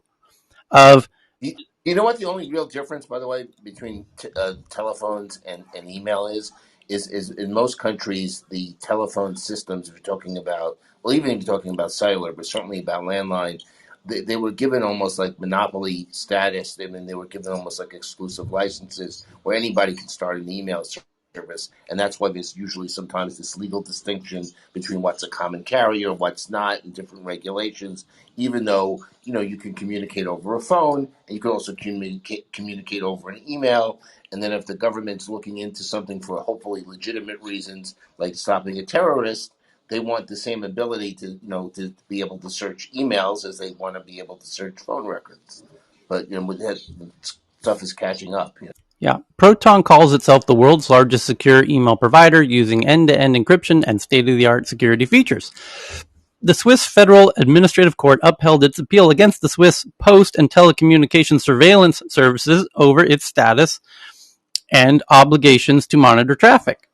The court confirmed that email services cannot be considered telecommunication providers in Switzerland and thus are not subject to the data retention requirements imposed on them. Proton founder and chief executive Andy Yen said Friday's ruling was an important first step in its campaign to advance privacy and freedom. We expect there to be further attempts to force tech companies to undermine privacy in both Switzerland and abroad. He's right about that. Boy, that is the most understated important sentence of the day. Damn right he knows this. Damn right he's getting endless, thousands and thousands of requests from governments around the world saying, hey, we're the FBI, we're MI6, we're the ISI in Pakistan. We noticed that you've got this communication. Somebody's using Proton Mail to send us information. We need to find out who this individual is. Thank you very much. And Proton says, go fuck yourself. And then they say, oh, really? Because we'll talk to your boss, the Swiss government, and the Swiss government will force you to do X, Y, Z. Is that what you really want? And now this ruling, this is why this ruling is so important. And this ruling came about precisely because of that headline we read 2 months ago, where France forced Switzerland to force Proton to reveal the names of the French protesters. And Proton's like, WTF, bro? We're not a telecommunications company. We shouldn't be responsible. We shouldn't have to follow keeping data records that telephone companies do. We're not a telephone company. So this court says exactly that. And he's saying that we expect there to be further attempts to force tech companies to undermine privacy in both Switzerland and abroad. Yep. And we are committed to continuing to challenge this through both our encrypted technology and through the courts. Right. And back to Ben's point, the encrypted conversation, what Ben very pithily, very kind of subtly dropped, was a very important point in this conversation, which is, that's great, you're able to communicate end-to-end encrypted with grandma about what you want for Christmas. However, they can still hack your devices 5 ways to Friday and find out, once it comes out the other end, what the message said, because it's on your screen. They can't see it while it's in the mail, but once it arrives... Yeah, that's interesting, Tyler, because what we're saying there is for the time slice of the encryption, i.e. the time it takes for the packets to go through, yeah, all encrypted, but so what you're saying is that out the other end, you still get the result through, yeah. So we expect there to be, PTSS has decided in September 2020 that Proton could no longer benefit from limited surveillance obligations, but had to store data necessary for surveillance and be available to answer its questions around the clock. The court overturned that ruling and sent the case back for a fresh decision. The verdict followed a Swiss Supreme Court ruling in April that providers of chat, instant messaging, internet video, and telephone services or email services such as WhatsApp, iMessage, Zoom, Teams, Chime, and Skype were not telephone service providers, but rather over-the-top OTT service providers.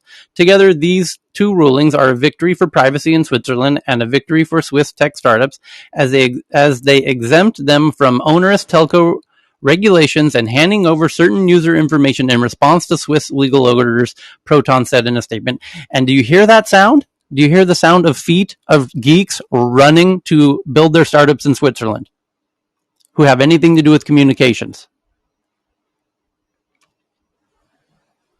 So if you want an actually secure communication platform, build it in Switzerland. And if you're a user who wants to use a VPN or a communication platform, like an email platform like Proton, maybe choose a Swiss one where it's now decided in the highest court that the government can't force them to reveal or even keep records of what's going on their platform.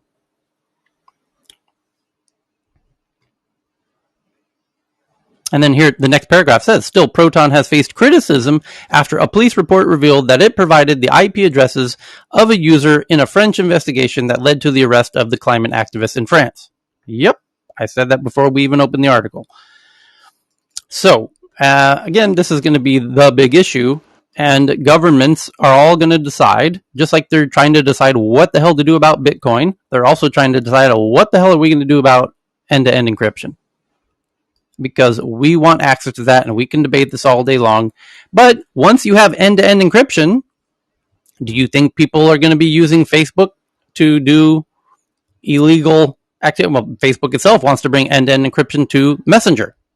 So it can stop the endless, huge homework assignment of reading, of constant, endless requests from government agencies to reveal the contents and actors involved in all of these investigations. So, go ahead. Sorry, Tyler. Go ahead. I thought I was interjecting at appropriate time. Yeah. The moment WhatsApp started saying end-to-end encrypted on it as you load the app is the moment I stopped trusting it. And I wonder what behavioral kind of feedback you get. I wonder how many people don't know that end-to-end encryption means nothing when you can compromise the operating system and get full access and actually then get attracted to share a list artificial to say end-to-end encrypted, to try and attract people to try and use it for things that they shouldn't be. So just interesting. The next one is an Indian startup called Clear, which helps individuals and businesses file tax returns, raises $75 million, in part from Stripe. And now this is the second time that Stripe, the world's largest fintech company, which is going to IPO sooner or later, has invested in now 2 Indian startups in the past week. Worth noting.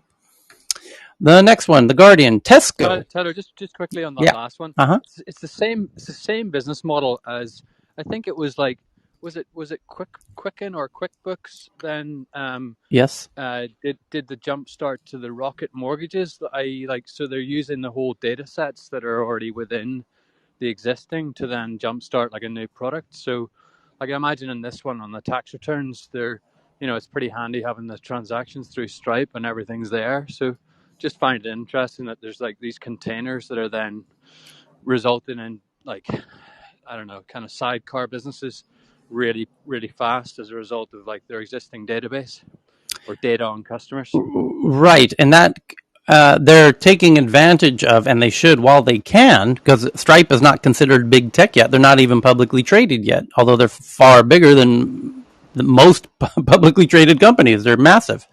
It's like $100 billion company.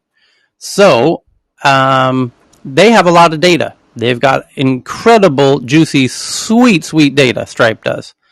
And they can use that data to invest in startups who use Stripe is used by every startup, including Clubhouse. So, for example, here's a great example. The little tip jar in Clubhouse, which you can see on my profile, where it says send money or whatever. That's Clubhouse like, oh, we want to enable that. That's great. That would take a long time to hire a big team to make that feature and do it securely.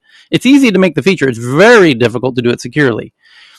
Stripe makes it crazy simple. Like, you can do it in a weekend. Just take a little line of code, plug it in, plop, great. How do you want to do it? Bada boom, bada bing. Now you've got financial transactions between people on your platform. That's what Stripe does for every website on the planet. And because they made it so simple and very reasonable rates, and holy cow, did that catch on like wildfire. Now, they have data about Clubhouse, about tip jars, about people sending stuff. They probably have more accurate data about Clubhouse than anyone other than Clubhouse and Agora, the communication pipes, that allow the audio to go through the accounts. So, and wherever the cloud company that's hosting it, most likely Amazon Web Services or Google Cloud. So there's a few actors here, whoever's hosting it, whether it be Amazon or Google Cloud or Microsoft Azure or Stripe. They have data about Clubhouse. Really juicy, valuable data that, of course, they would not abuse. However, they could do it in a very clever way, and many have accused Google of using Google Cloud and Amazon of using AWS to, well, not so much Amazon, more so Google, because Google has a VC company, a VC arm called Google Ventures, or what they now call Big G or whatever.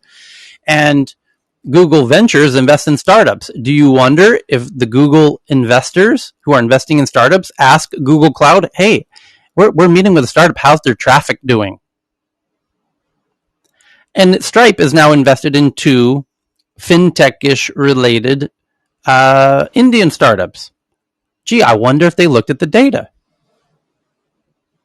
Well, Amazon and Google, if they were to do that, that would turn into Wall Street Journal articles. Stripe is not considered part of big tech, even though, as I said, wow, talk about a huge company that doesn't get a lot of attention outside of the, true geek inner circles, where in the geek inner circles, we don't really talk much about Google or Facebook or Amazon. We talk about Stripe. Stripe is fucking holy shit amazing to geeks.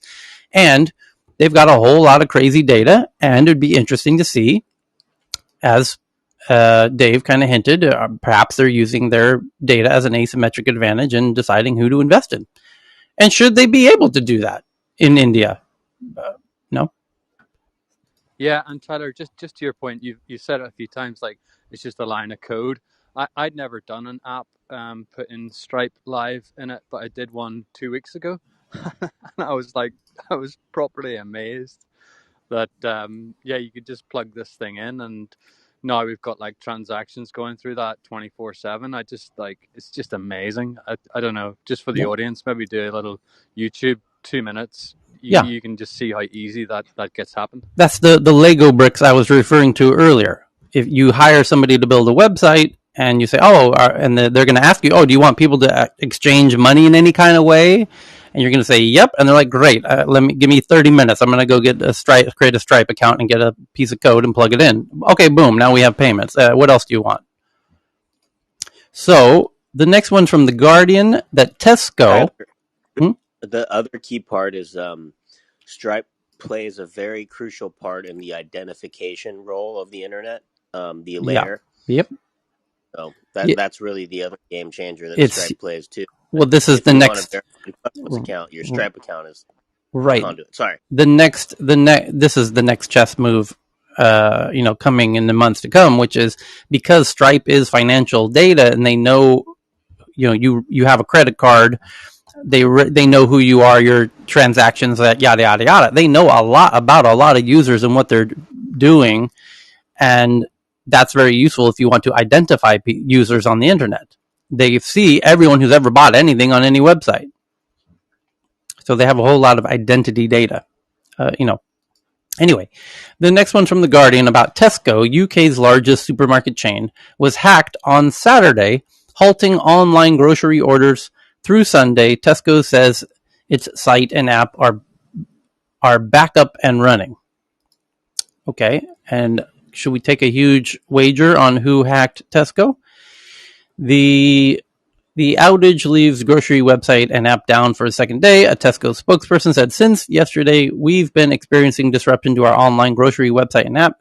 An attempt was made to interfere with our systems, which has caused problems with the search function. We're working hard to fully restore the services. There's no reason to believe that this issue impacts customer data, and we continue to take ongoing action to make sure all data is safe. Does it say who? Shoppers voiced their frustration on social media. Some posted messages that they received from the supermarket telling them that because of the current IT issue, Tesco was unable to access or change any orders at the moment. Sarah Willman, a wholesale seller of flowers, tweeted that she had been told to send a direct message to cancel her order due on Sunday, but later received a reply from Tesco saying that was not possible. I understand you still have IT issues, but much as I love gin, I don't need 2 bottles and some crisps this evening. When ASDA saved the day with actual food this morning. Oh, good. So the kitty got some kibble in her bowl. And so there, Tesco, you were not able to bring me kibble in my little bowl, and I found someone else who is willing to feed me. And what Sarah doesn't realize is they're all going to get hacked, and they will all stop giving her kibble in her little bowl, and she's going to go have to learn how to catch a bird. Tyler, it's interesting. Like Tesco, I'm sure the audience knows, but massively came on the stage in the 90s, and they started out the whole .com thing, and we're there. Imagine them kind of growing up in the Amazon days. The so what is that a lot of that legacy, i.e. that was new in the 90s, is still in place, and these supermarkets have got just massive spaghetti of legacy. So I imagine there's probably becoming a little bit of a burning platform for that specific retailer around some wholesale new tech, because it's all stitched together legacy. So again, here's your daily warning. Don't be dependent on platforms that can be hacked for your food and energy and water. Like our friend here, Sarah Willman, who was chastising Tesco for not being able to bring her kibble that day because she's a hungry little kitty. And she turned to Asda, Tesco's competitor, who was more than capable of putting kibble in her little bowl. Well, guess what? Get ready for when there is this is not gonna slow down. These are escalating. We had this. Ask any Swede. This happened in Sweden just a couple months ago, where the biggest supermarket, Coop, got shut down for many days. Hold on to your hats. It's going to be a very bumpy ride. These bad actors are finding a whole lot of vulnerabilities. I'm honestly surprised that they even reveal any of them individually. What I have to imagine they're doing, and this is the first time I'm kind of making this clear, is penetration testing all of the critical services, all the food companies, all the energy companies, so that when the cyber war of 2022 fully launches full steam, they penetrate all of them, cripple them all simultaneously. So you will have no energy and no food. There will be no supermarkets. The whole supply chain, as many of the links in the supply chain of food and energy will be all crippled simultaneously. To assume that's not in the works, if I'm an enemy of the West, what else would you be doing? Feels like a good time to flag. They tell me how this is how the world ends. That book. And by the way, if I feel if you're an enemy, if you have an enemy in 2020, if you're a country and you have a very large enemy, rather than just go straight to the full hot combat, with missiles and planes and whatever, why not, a week or 2 or 3 before that, start with the cyber attacks that cripple the country from within, leading to utter chaos, complete chaos internally? Wouldn't that be kind of a smart move preemptively, like a month before, and right in the middle of the utter chaos when the country is teetering on the brink of collapse and people are starting to murder each other for food and water and energy? Now let's roll in the tanks. Now let's start dropping. It's hard though, Tyler, isn't it, to really fully embrace what you've described? But I think the best snapshot was that colonial pipeline that just came out of nowhere and then just like had absolute havoc. So I think like when you're speaking, I'm thinking like that kind of 10x then 20x. I think it's we're worried about. But Tyler, if you mess with their heads, they'll do it themselves. You don't even need tanks. True, you might not even. Best case scenario, you don't even have to escalate it to hot combat. You just leave it as cyber warfare. I think that's what's going on, is that you influence their opinions and their mind, and they start self-destructing. Correct. Well, that's been ongoing now. That's been Facebook's biggest challenge, by the way. By the way, I think this is not new. It's been going on for centuries, right? Yes. Misinformation and lying and fooling people is like not new. Like the Roman Empire, kept losing emperors for that reason. However, it's been scaled and perfected and fast, and I think that's kind of information has become a weapon, and I think we need a Second Amendment about it. Right, but a lot of these armies are not yet fully autonomous. And so they're based on humans who eat food and drink water and they have vehicles that need energy. So it would make sense to preemptively attack those critical resources that your own military is dependent on before you launch the military offensive. Chris? Most of them are socially engineered. I believe that the pipeline attack was actually, access gained through social engineering, if I remember correctly. Yes, that one was. The colonial one was socially engineered. So, but my point is, I'm surprised that they even, go through with some of these attacks. I have to imagine they're cataloging their vulnerabilities. to save for a rainy day. The next one is from... ただいま。お帰りなさい。どうしたの？お寿司食べた。そうか。美味しかったな。美味しかった。The next one's from Protocol, a look at productivity influencers who center their content around apps like Notion, Excel, and Asana, offering advice on how to stay organized. This is the creator's internet. The rest of us are just living in it. We're accustomed to scores of comment, so that's not that interesting, to be honest. The next one is from TechCrunch. India-based Grow, which lets users invest in mutual funds, gold, stocks, and more, raises $251 million at $3 billion valuation.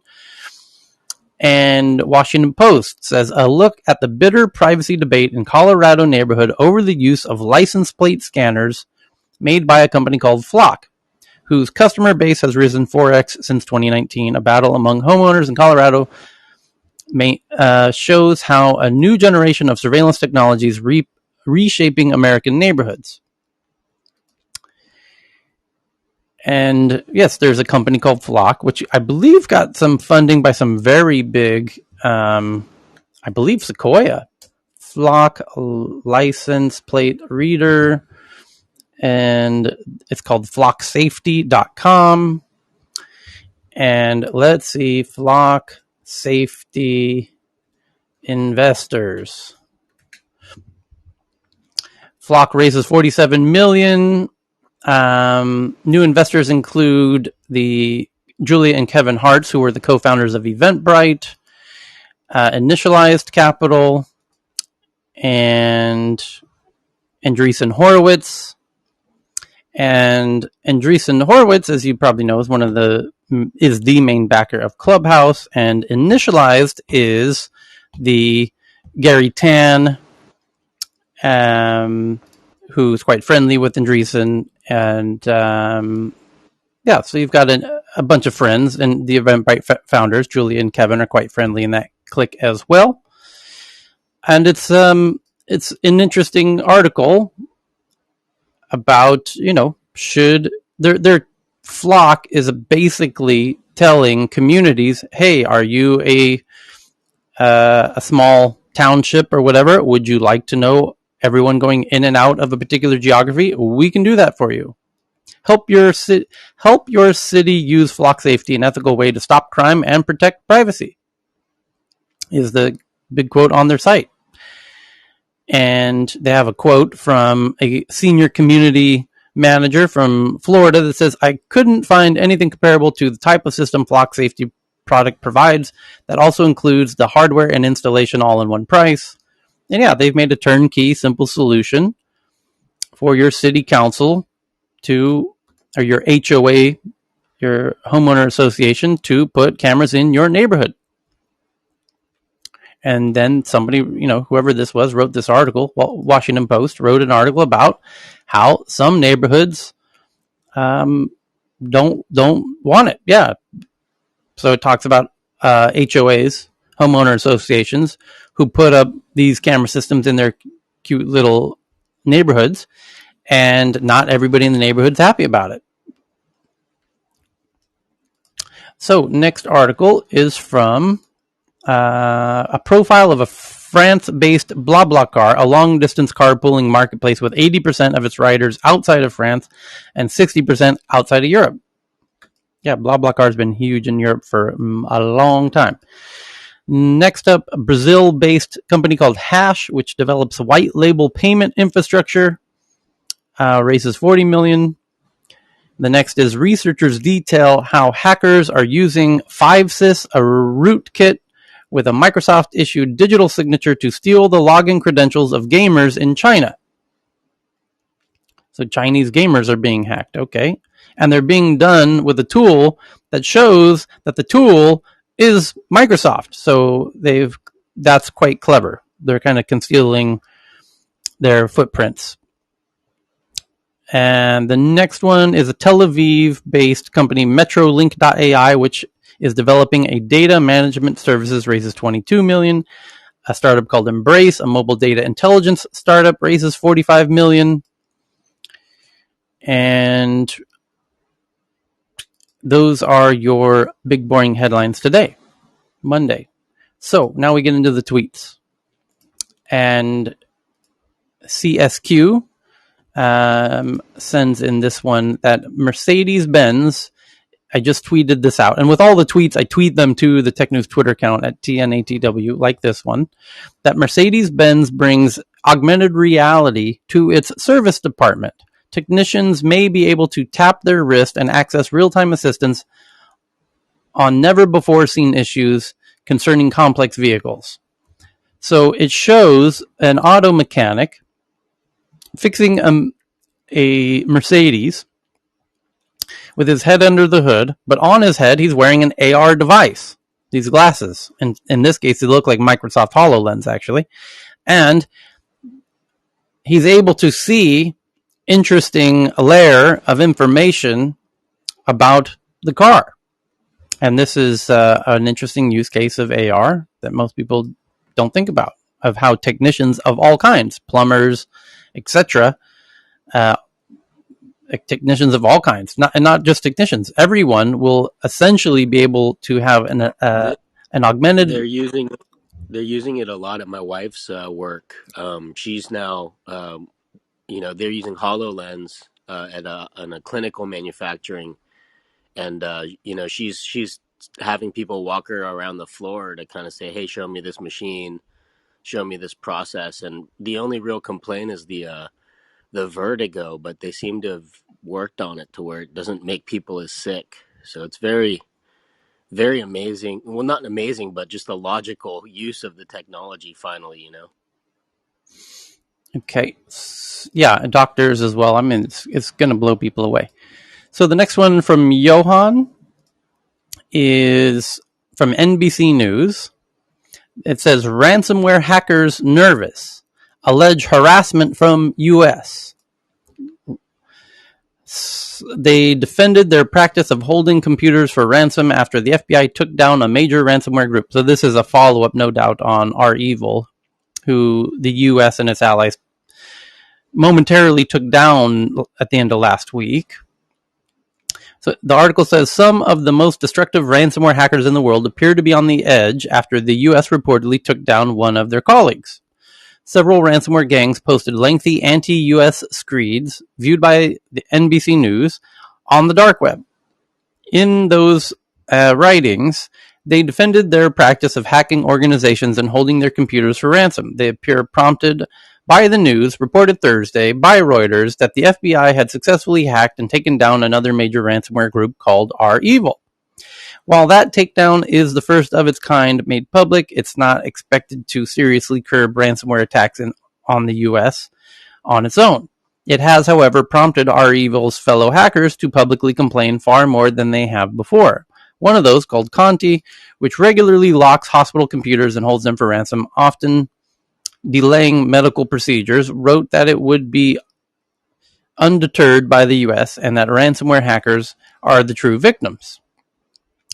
Here's a quote. First, an attack against some servers, which the U.S. security attributes to REvil, is another reminder of what we all know, that unilateral, extraterritorial, and bandit mugging behavior of the United States in world affairs. The group wrote, with all the endless talks in your media about ransomware is bad, we would like to point out the biggest ransomware group of all time, your federal government. Is there a law, even an American one, even a local one, in any county of any of the 50 states that legitimize such indiscriminate offensive action? The author wrote. Another group wrote that only time will tell who the real bad guys are here. A third complained that cybersecurity companies and the FBI were getting too involved with trying to stop ransomware. Two sides are interested. One side is company affected. Second side is ransom operator. No one else, it wrote. The hack, which, by the way, that person's clearly exposing themselves as having Slavic origins in their grammar there. Possibly Russian. So the hackers who infamously attacked the Colonial Pipeline in May, leading to some gas stations in the U.S. briefly running dry, also finally touched the money from that hack for the first time since the hack on Friday, according to an analysis by Elliptic, a London company that traces Bitcoin payments. Whoever controls that money moved it over the course of several hours, with small amounts being peeled off at each step. This is a common money laundering technique used to attempt to make the funds more difficult to track. Ransomware hackers' apparent nervousness may be real, but it isn't a sign that the plan to stop their attack, says Brett Callow, an analyst at the cybersecurity firm Emisoft, where he says, I suspect it's all empty posturing, bravado intended to reassure any of their affiliates or other partners in crime who may be getting cold feet. Yeah, there wasn't much evidence in the article of actual nervousness. I think it was just a good headline, Tyler. I don't know. Well, they're calling out the hypocrisy of how the FBI themselves are.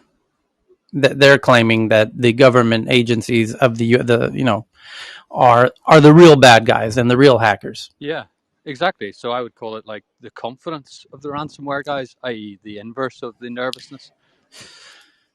So the next one is from Amay, who found a really interesting TikTok video of Squid Game in real life in the Netherlands, where they've taken the big doll in the red light, green light game, full size, and plopped it up in the middle of a town in the Netherlands, and citizens can play it out in the open and win prizes if they manage to not be eliminated, so to speak.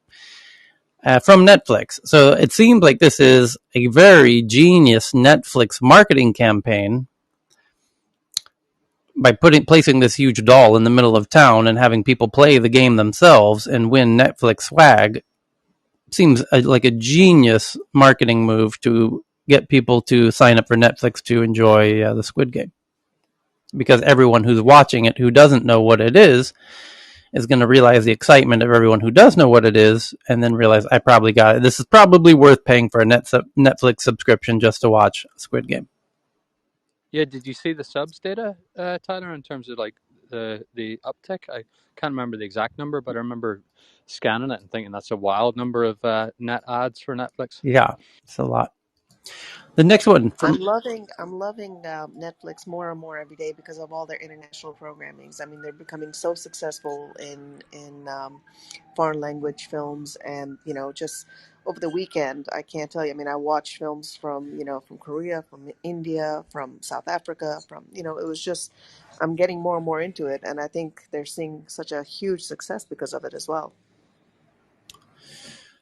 The next one is from Chris Young from CNN. Afghanistan hurtling towards collapse. Sweden and Pakistan say. Afghanistan will shortly collapse into chaos unless the international community acts rapidly, Swedish and Pakistan ministers warned on Saturday. And Pakistan would know, because that's their neighbor. Oh, CNN. Afghanistan plunged into crisis after the hardline Islamist Taliban movement drove out the Western-backed government in August, triggering the abrupt end of billions of dollars in assistance to its aid-dependent economy. Here's a quote: the country is on the brink of collapse, and that collapse is coming faster than we thought, Swedish Development Minister Per Olsen told Reuters in Dubai. He said economic freefall could provide an environment for terrorist groups to thrive, but that Sweden would not channel money through the Taliban, instead boosting its humanitarian contributions through Afghan civil society groups. Many countries and multilateral institutions have halted development assistance but increased humanitarian aid since August, reluctant to legitimize the new Taliban rulers. Pakistani information minister later told Reuters that direct engagement with the Taliban was the only way to prevent a humanitarian catastrophe, and called for billions of dollars of Afghan assets frozen overseas to be released. Here's the quote: are we going to push Afghanistan into chaos, or are we going to try and stabilize the country? He said in Dubai. Well, many would argue, Pakistan, that you caused this shitstorm. So when you say, are we going to push Afghanistan into chaos? Well, many are saying you did. And are we going to try and stabilize it? I don't know. Is Pakistan going to try and stabilize it? It's a good question. Because a lot of those people are going to try and flee into Pakistan, which which is why you secured your border in recent weeks. It sounds like a Swedish politician who wants to secure funding for aid abroad to me. Yes. Well, there's also the immigration issue, which is this could lead millions more Afghanis to flee Afghanistan if there's no food or energy or water. Notice it will come down to those issues. It always comes down to the three basic things: food, energy, and water. And when they run out of those things, they're not going to have a choice but to think about fleeing. And that's what's, if this is near and dear to Swedes, because when Syria was collapsing, a lot of those Syrians went up to Sweden.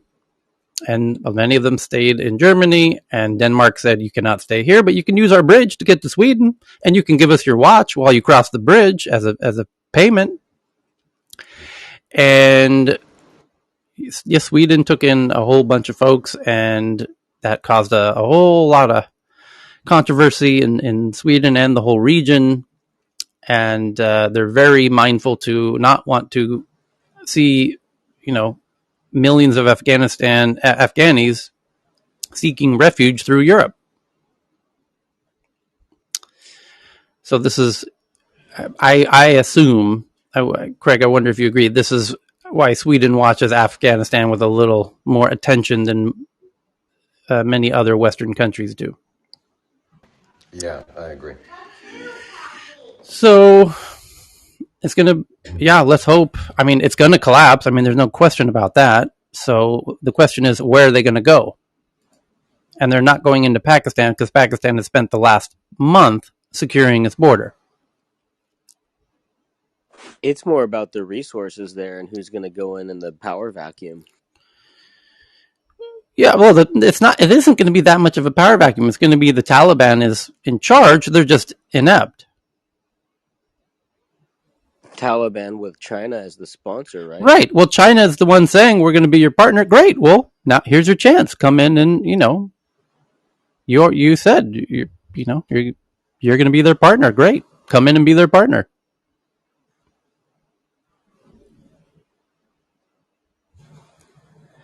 So the next one is I didn't retweet that one out. Let's see. There we go. Tweet it out. Next one from Faraz.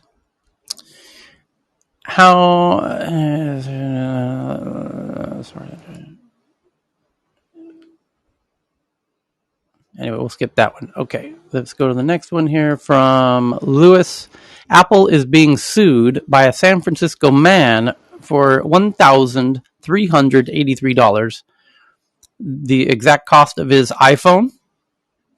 Apple's being sued by a San Francisco man, $1,383.13, the exact cost of his iPhone 12. He says the company refused to fix it while it was under warranty. An Apple iPhone owner is suing the exact cost of his phone. Theodore Kim recently filed the lawsuit in San Francisco Superior Court. Kim said the company refused to repair his phone despite it being under warranty. An iPhone user in San Francisco has sued Apple for the exact cost of his phone. He filed the lawsuit. It levels the playing field so that just a simple consumer like me can sue a big company without having to worry about getting lawyers and all that other stuff. Kim told Insider in a phone interview, I feel like at least I want my day in court. The court clerk set up a trial for 1:30 p.m. November 23rd. According to documents, Apple didn't respond to requests for comment. The phone that he's suing over was originally purchased from an authorized Apple seller in Vietnam in October 2020. The iPhone 12 was under Apple's warranty until October 2022. When Kim returned to the U.S. during the pandemic, he was having trouble getting the phone to read a U.S. SIM card. So he called Apple and they told him to bring it to a local Apple store. And so I brought it to the store and they sent it to the repair depot. They came back and said, yeah, we're not going to fix this because it's been tampered with, Kim said. And I said, tampered with in what way? He didn't get an answer, he said. Instead, they returned the phone, but now it has a broken SIM tray. A few weeks later, Kim filed a complaint with the Better Business Bureau. Apple responded to that complaint, saying the the iPhone would have been repaired if it had been broken while the company had it. Apple considers this matter closed, the company said. Since Apple wouldn't fix the phone under the warranty, which Kim said was voided by the company, he offered to pay for the repair, but the company again refused.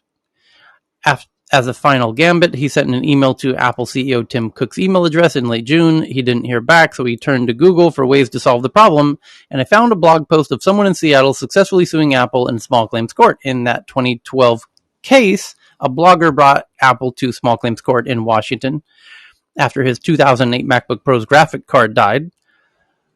And so I said, well, okay, why didn't I try the same avenue? He said, I kind of jokingly said, well, this is like David versus Goliath situation. We'll see what happens. Man discovers small claims court. Eats up $1.5 million in media coverage. Karam sends in this headline from CNBC that Chinese EV maker called Xpeng launches flying car that can also operate on roads, planned for 2024 rollout. So the Xpeng also is the current leader, apparently, reportedly, globally, on two-person vertical takeoff and landing, fully autonomous electric air taxis, which are operational in parts of Japan and China, namely Shenzhen. I'm going to pull a Tyler. Who said this in May? Who said this in May? So, but now this new design is basically their vertical takeoff and landing electric air taxi, fully autonomous, two-passenger. Now will have four wheels and roll down the road and use the same battery as a sort of car. So once you land, you can drive to your final destination. Although, why would you need to do that if you're coming from above? Maybe if there's no landing space near where your destination is, I guess. And now the next one is Amazon announces new robotics facility in the United States. And there's a video of this new robotic Amazon warehouse. Amazon Robotics continues to grow its engineering, manufacturing support, and test teams in Massachusetts, a press release stated. The 350,000 square foot facility will feature corporate offices, research and development labs, and manufacturing space in addition to Amazon Robotics' current site in North Reading, Massachusetts. Together, these two facilities serve up as the epicenter of the company's robotics innovation. A primary focus in the facility will be the manufacturing of Amazon Robotics mobile drive units. And since 2012, the company has added over 1 million new jobs worldwide while developing more than 350,000 drive units, each one of those units doing the jobs of several people, by the way. These drive units and other robotics technologies work closely with employees to help safely, reliably fulfill customers' orders. In addition to opening the new robotics facility in Westboro, Amazon is hiring 1,500 new full and part-time operators for the site in Massachusetts. And what's up next in the tweets is Poppy sends in this one from CNBC that China is pushing to develop its own chips, but the country can't do it without foreign tech. Yes, CNBC, welcome to the conversation. They need ASML from the Netherlands if they want to get into chips. And ASML is under very strict guidance from its ally in America not to provide that technology to China. And basically, China is going to find it very, very difficult to do anything in semiconductors without the assistance of America's allies. And America knows that. Welcome to the conversation, CNBC. China's reliance on foreign firms in the semiconductor supply chain could make domestic giants vulnerable to geopolitical issues, as was the case with Huawei. Yep, exactly right. You're only 5 months behind on this conversation, CNBC. The next one from The Atlantic, the headline simply says, "Stop shopping. America needs you to buy less junk." And as usual with The Atlantic, they write very beautiful, thoughtful pieces by very intelligent writers, but they're incredibly long, lengthy diatribes that we can't not really share here. They're more kind of narrative in their format. But it says that lately, news stories about the supply chain tend to start in similar ways. The reader is dropped into an American container port, maybe Long Beach, California, or Savannah, Georgia, full to bursting with trailer-sized steel boxes loaded with toilet paper and exercise bikes and future Christmas presents. Some of the containers have gone untouched for weeks or months, waiting for their contents to be trucked to a distribution centers on the horizon. Dozens of additional vessels are anchored and idle, waiting for their turn in the port. More ships keep arriving. Everyone involved, sailors, longshoremen, customs clerks, truckers, works as fast and as hard as they possibly can. It's not fast or hard enough. The supply chain, as you know, is having a bad time. That's been true since the pandemic began. Shortages in consumer goods have persisted far beyond analysts' initial expectations, then beyond their subsequent revision, etc., etc. So you get the idea. The Atlantic filling everybody in on the ever worsening supply chain issues. Oops, didn't mean to delete that one. The next one is from Joe Williams about a fully autonomous race car, which goes 150 miles per hour fully autonomously.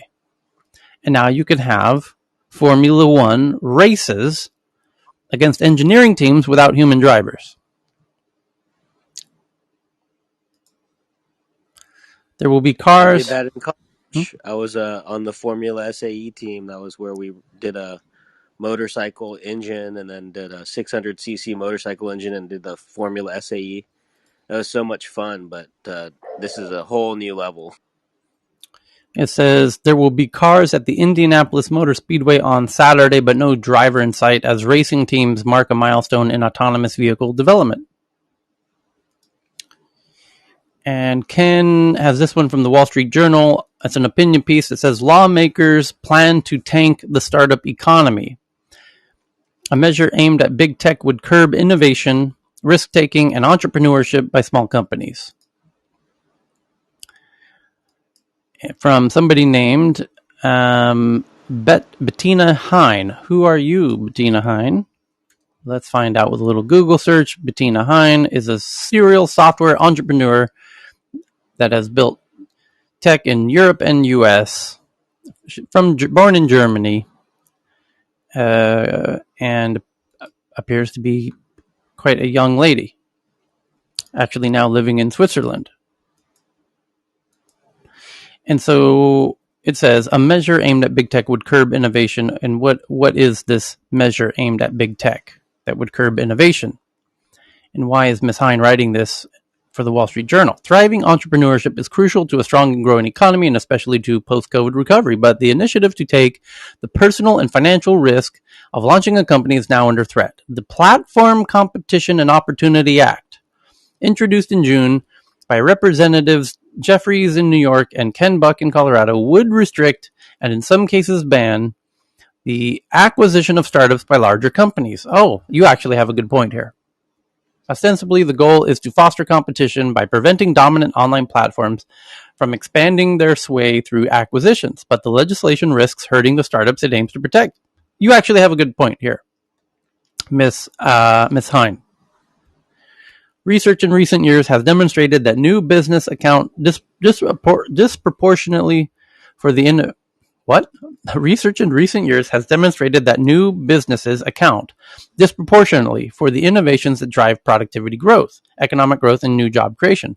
But a third of new businesses fail by the second year, half by their fifth. Fragile startups face three principal fates: fail, go public, or be acquired, with failure the most common. Many entrepreneurs dream of taking their companies public, but most startups never achieve that scale that's required. Acquisition, therefore, is the most likely avenue for successful entrepreneurs and their employees to realize their value of their creation. In a typical year, more than 10 times as many startups are acquired as go public, according to a recent report by Silicon Valley Bank. Nearly 60% of startups expect to be acquired. Acquisition is also enables startup investors to reclaim their capital, realize any gains, and recycle their money into the next generation of startups. As a serial entrepreneur, I understand the threat of legalization poses to America's startup ecosystem. Yep. She has a fair point, but it's only limiting the big tech companies. So it shouldn't really limit even the majority of acquisitions. But I doubt she's going to be that transparent in making her argument. So the next one is from David Crace, that the Center for Disease Control publishes rates of COVID cases and deaths by vaccine brand. So now you can know. Messy. 10 News Jeopardy. Yeah, could be. Let's see. Do they share it here? The rates of COVID cases and deaths by vaccination status were gathered from health departments. Rates for vaccination were dramatically reduced at 3.4, 1.3, Oh, okay. Yeah, we have the data here. We've got the data. Somebody already saw the article. I already tweeted it. You're disqualified if you're looking at the data that I just tweeted to the Tech News Twitter account. So what is the rates for vaccinated people who were when it came to age group peak rates, the older than 80, the code, with that in mind. Probably a bad idea, Tyler. Rates for vaccinated people were dramatically reduced at 3.14 for Johnson & Johnson. Rates for what? Oh, the death rate. There we go. The death rate. Hold on. The death rate. Okay, here we go. Here it is. Interestingly, the agency also broke out case and death rates by vaccine product. At the peak of the latest wave, unvaccinated people made up the greatest percentage of COVID cases at an incident rate of 736 by 100,000. So 736. That's a weird way to do they're doing it per 100,000. Okay, so which company had the lowest rate of deaths? Yeah, which vaccine has the lowest rate of deaths per 100,000 people? Hold on.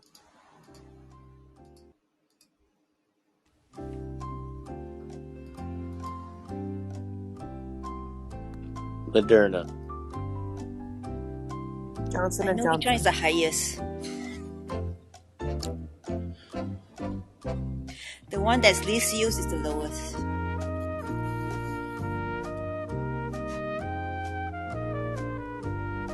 You have to get the order. There's three: Moderna, Pfizer, Johnson & Johnson. Which is the best and worst? Give us your best, second, and worst. If you can get the correct order of the three. Johnson Highest and death rate, Johnson, Moderna, Pfizer. and Lowest Pfizer. death rate, yeah, Johnson & Johnson. Same. Go share. What was it, Cheryl? Highest death rate, Pfizer. Lowest death rate, Johnson & Johnson. No. Highest Okay. Johnson & Johnson. Yep. Lowest probably Moderna. You win, Sunamani. Well done. Thank you. Next up is from Ame. The GOP calls for Fauci resignation after NIH admits funding gain-of-function research.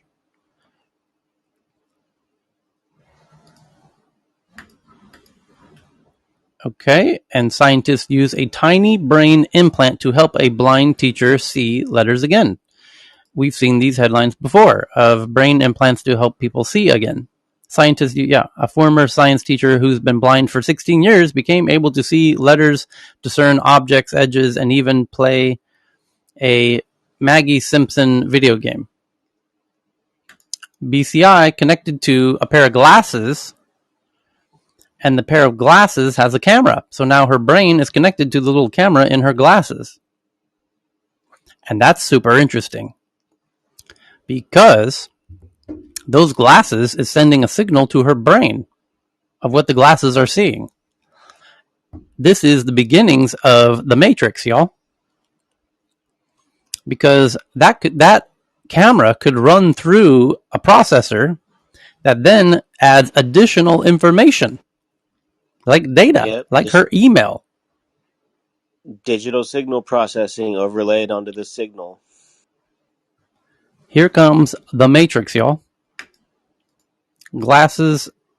And it's going to answer so many of the hardware issues because everyone's saying, VR, the quality's not going to be there, the resolution's not going to be there, and no one wants to wear something heavy. Well, if you just wear a necklace or something and it's jacking into your brain, no problem. Viruses could be harnessed by, this is from the Telegraph in the UK, the headline reads, viruses could be harnessed by bioterrorists, warns leading chemical weapons expert. Hamish de Breton Gordon says bad actors may be inspired to synthetically replicate diseases like COVID-19 as bioweapons. Oh. And this just came out over the weekend. Oh, wow. Why didn't anybody tell me about this? Research into... Oh my God. Huh? This is totally novel, guys. I don't think anybody ever thought of this. Research into viruses with pandemic potential should be policed in the same way as work on atomic bombs or sarin gas, according to British Army former chemical and nuclear weapons chief. Hamish de Breton Gordon, now a biosecurity fellow at Cambridge University, told The Telegraph that the impact of COVID-19 could inspire bad actors to explore the potential of viruses as bioweapons. Here's a quote, "We must not sit back and allow the next pandemic to happen," he said. "Sadly, bad actors will be galvanized by COVID-19 and with the ease of synthetic biology could try to replicate its awfulness for their own gains. The chances of a deadly accident occurring is also too risky to ignore." Colonel de Breton Gordon, alongside MP Tobias Ellwood, chair of the Parliamentary Defence Committee, said the risks must be better policed, either by extending the work of the OPCW, Organization for the Prohibition of Chemical Weapons, to cover bioweapons or by setting up a new organization. The pair also want the World Health Organization's powers beefed up, and as do many global health security experts. Others have called for a new body to mimic the International Atomic Energy Agency, which monitors nuclear weapons. Pressure has ramped up globally for better biosafety and security in the wake of the pandemic. While there's no proof that a lab leak had anything to do with the outbreak, and most experts believe a natural origin is more likely, the debate has shown a light on laboratories working around the world on dangerous pathogens. Their work aims to study the threat to understand and mitigate it, but experts point out that regulation can be patchy. While there are international guidelines and standards, it is up to nation states to regulate the work. Biosafety levels, which run from 1 to 4, monitor how safe a lab is and which pathogens it can study. Biosecurity is more about protecting the lab from external bad actors seeking access to its work. The explosion of gene editing technologies, which can now be bought by mail order, also needs to be monitored, experts argue. This week, U.S. evolutionary engineer Professor Kevin Esvelt, among the first to build a CRISPR-based gene editing drive, who has described waking up in cold sweats about the potential of the technology, argued that research into building or editing viruses should stop altogether. Tyler, can we go down that meeting you had? Very lucky, or I would say privileged meeting about smallpox. One last paragraph. Here's a quote. "Many physicists who contributed to the Manhattan Project lived to see nuclear proliferation threaten the world. For pandemics, the critical experiments have not yet been performed. I implore every scientist, funder, and nation working in this field, please stop," he wrote in the Washington Post. However, scientists said the work was crucial. For example, if we stop studying viruses that spill over from animals to humans in secure labs, that does not make the natural spillover any less likely and leaves us far less prepared for when it happens. Professor Stuart Neal, a virologist at King's College London, said, "There are two questions here. One, did COVID actually come from a lab? Two, how can we make laboratories safer for working on viruses that have pandemic risk and prevent the risk of a failure of a future pandemic that is caused by a lab leak. I think some sort of international agreement where we can come by a set of absolutely required standards is essential. And I love the line that the U.S. evolutionary engineer professor Kevin Esvelt, who was the first to build a CRISPR-based gene editing drive, who has described waking up in cold sweats about the potential for the technology. Yes, but so also has George Church and Craig Ventnor, who are the two biggest brains in the field of genetic engineering, who I had a meeting with, along with Elon Musk, at SpaceX headquarters one weekend in their boardroom. And it was, as Chris correctly said, a very privileged gathering of billionaires, myself being the only non-billionaire in the room. And it was only 15 people in the room for the weekend. And they were all tech billionaires in the audience. Larry Page from Google, Sean Parker, who created Napster, first president of Facebook, and a lot of other super geniuses. And Craig and George, as the gods of genetic engineering, said, hey, look, we got a real problem on our hands. That the price of doing genetic engineering is following the same curve as computer engineering, meaning it used to be only big governments had access to computers and doing computer engineering. And then it went to big universities and big businesses, and then small universities and small businesses, and then super small schools. And then in 1995, there was the PC revolution, and everyone could do computer engineering, and some bad actors made computer viruses. Well, that exact same scenario is happening with genetic engineering, where it used to be just governments, and then now it's big universities, and actually now in 2021, it's now small universities and small businesses. And the next step is the PC revolution, where everyone gets a kit for $300 to do genetic engineering at home. That's on our doorstep. And the problem is then you'll have bad actors doing genetic engineering to make real genetic viruses, not computer viruses, that are contagious, just like computer viruses. And the one that they will likely make is a smallpox variation that's airborne that will have about a 50% mortality rate. So think COVID, but if you get it, you have a 50% chance of dying, and it affects all ages. In fact, you could engineer it to be more targeted to young people if you so chose. So that's coming, and there's nothing anyone can do about it. And the idea that you could make an agency to monitor this genetic engineering that's going on all over the planet, well, now you need to understand David Evans at the University of Alberta, not a big university, not a prestigious engineering department, genetic engineering department, intentionally proved by using nothing other than mail order genetic material, online ordered genetic sequences, little snippets of code. They were sent through the post office to his lab at the University of Alberta. You know, that prestigious university you and all your friends talk about, University of Alberta. And he assembled the code in his lab, and he brought back horsepox, which is genetically nearly identical to smallpox. Equal difficulty. Using nothing but mail order material that anyone has access to, and the recipe, which was publicly available on the internet. So is the smallpox recipe is available publicly on the internet.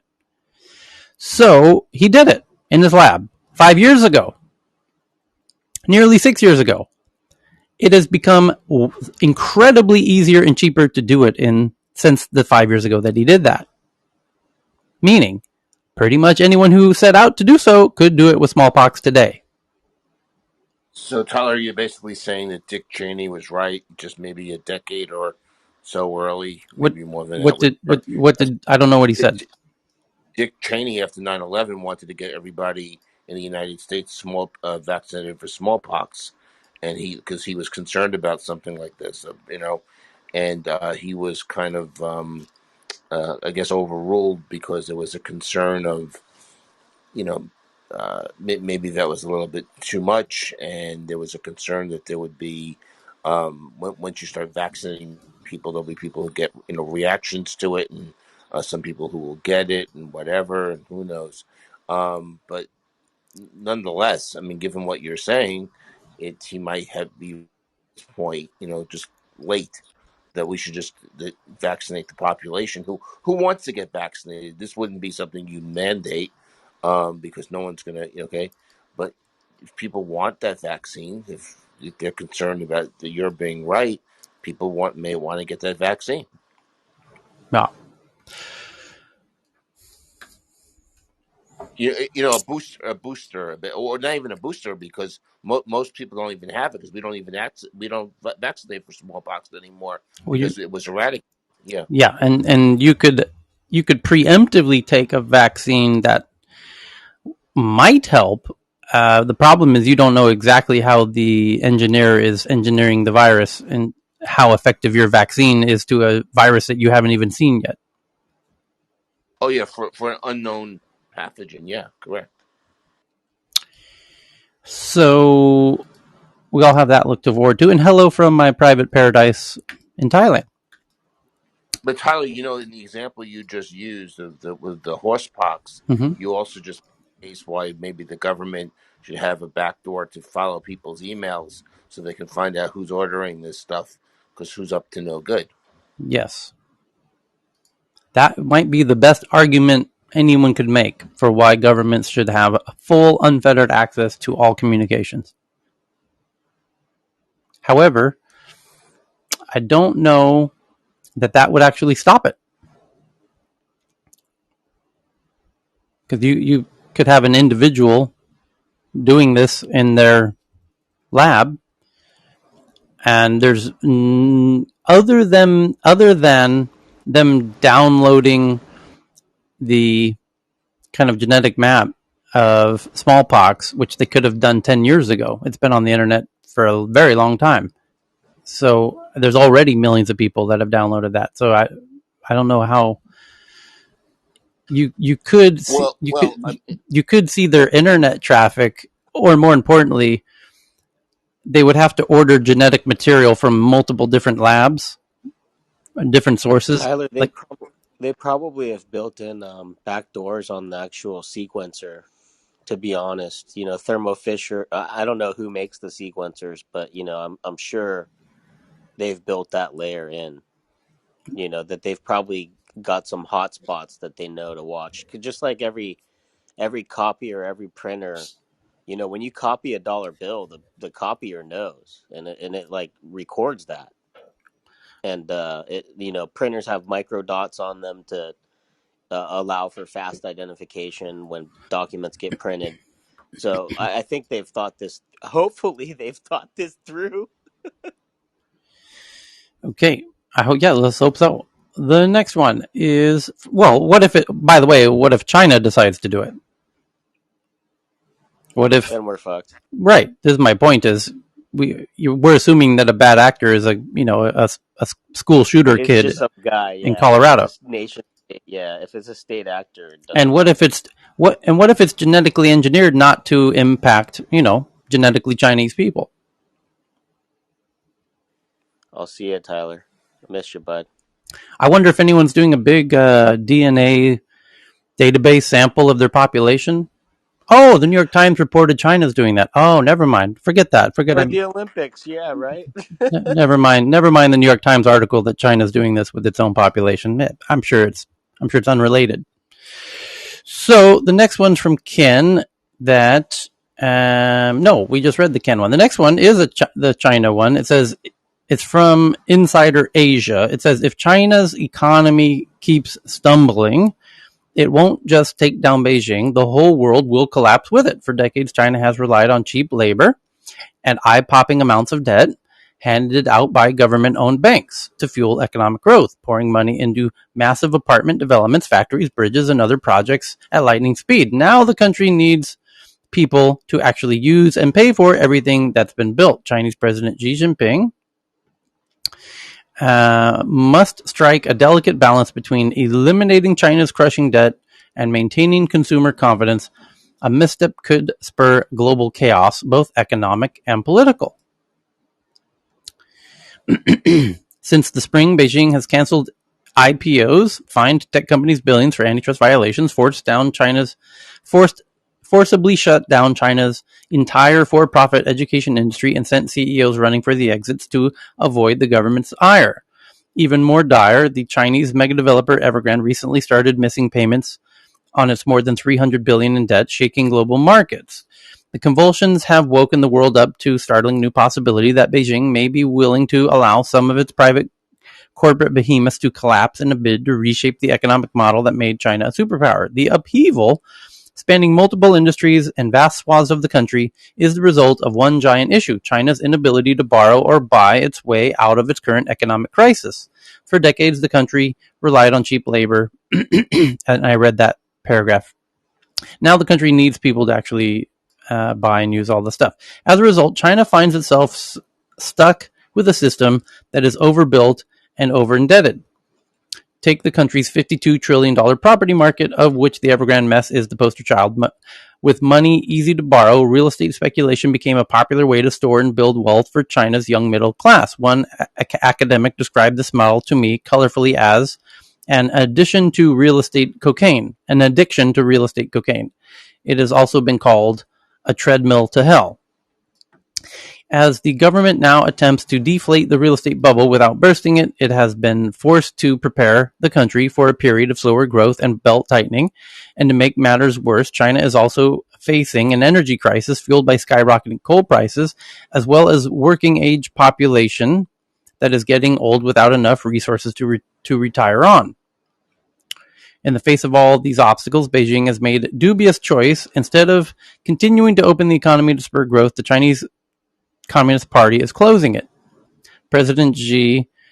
Under President Xi, Chinese socialism is reverting to a model not seen in decades, with tighter state controls over much of the economy. That's why you're seeing Beijing cancel massive IPOs and level entire industries. Economists expect this ideological shift to slow growth even more, which in turn will make China's attempts to transform its economies that much more precarious. Here's a quote. I think Xi is incredibly ideological and he is focused on his legacy, says Charlene Xu, an analyst at Autonomous Research. He really wants to reshape China and put it on the global stage, and that does require a reset from the way we've been doing things previously.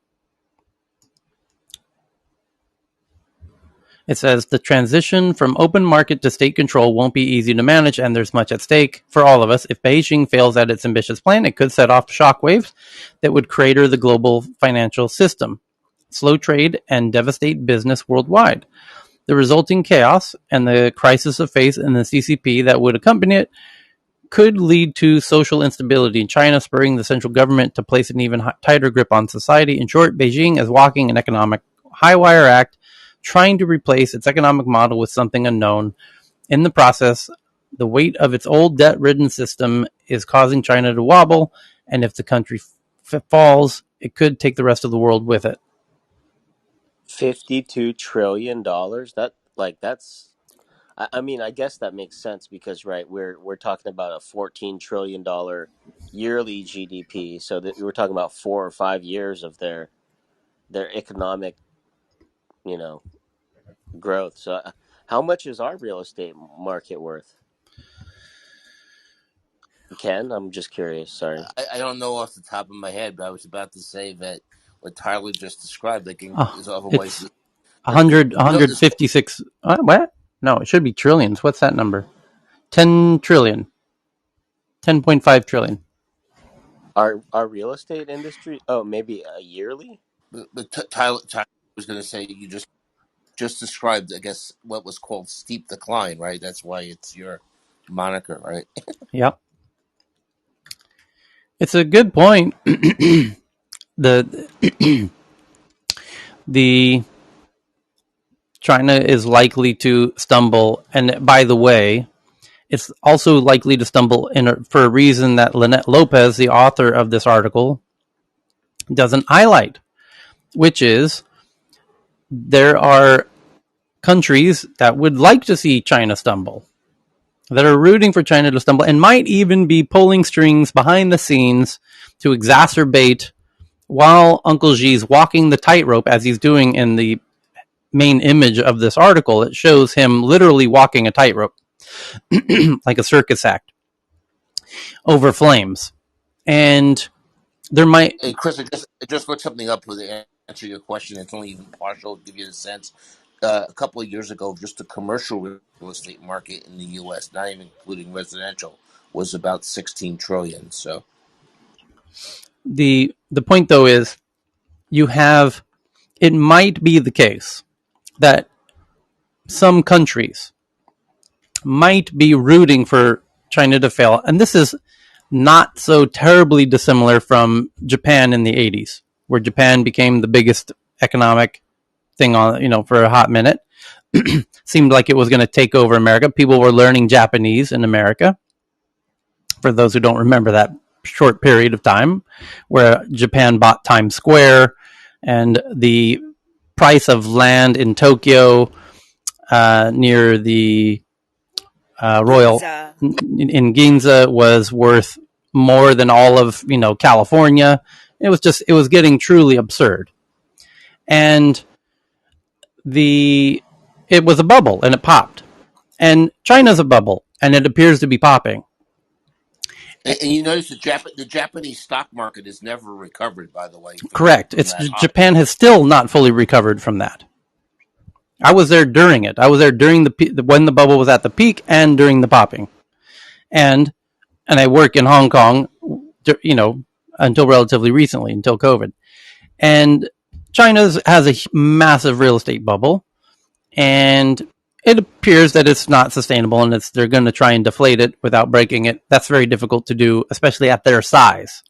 So you also have other countries who are rooting for China to fail and are going to shake the tightrope that Xi is trying to walk on. So that makes it all the more impossibly difficult. So, and the point is, if Xi falls off the tightrope, which he's likely to do, that means all of the, Old Navy, Walmart, all of this consumer, crap that America got a bit itself addicted to. You're going to see some intense inflation going on in the U.S., a bit of hyperinflation. And to that point, Jack Dorsey, perhaps one of the biggest news is that nobody's reporting today, because we've gone through all the tweets, and essentially we have like a couple left, but none of the mainstream is reporting that Jack Dorsey did a tweet over the weekend, a very important tweet, maybe the most important tweet he's ever done, which simply says, and I'm pulling up and I'm going to retweet it right now.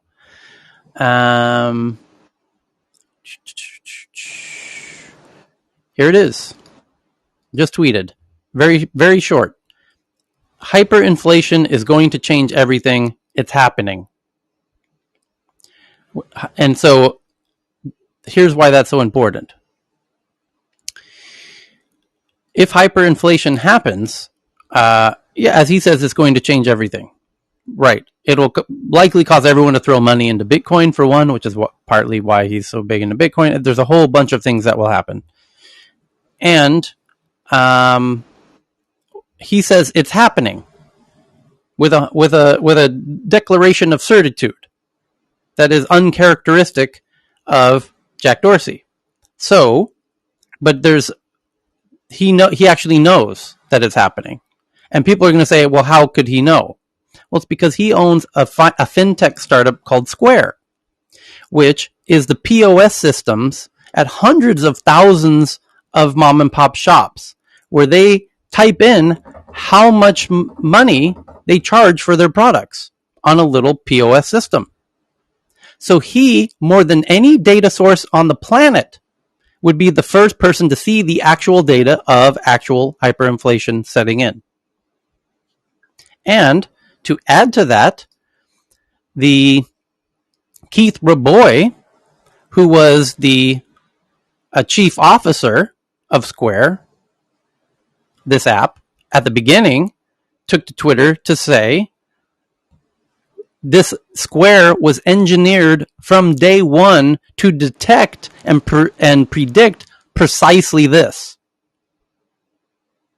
And this is the guy, Keith Rabois, one of the world's best investors, startup investors, tech investors, was at PayPal, left PayPal to go to Square, to do Square with Jack as a C-suite executive. And Keith Rabois is saying, we engineered Square precisely to predict hyperinflation. And Jack did a tweet saying, hyperinflation is going to change everything. It's happening. He has the data that nobody else has. Nearly nobody. And no one's written this article.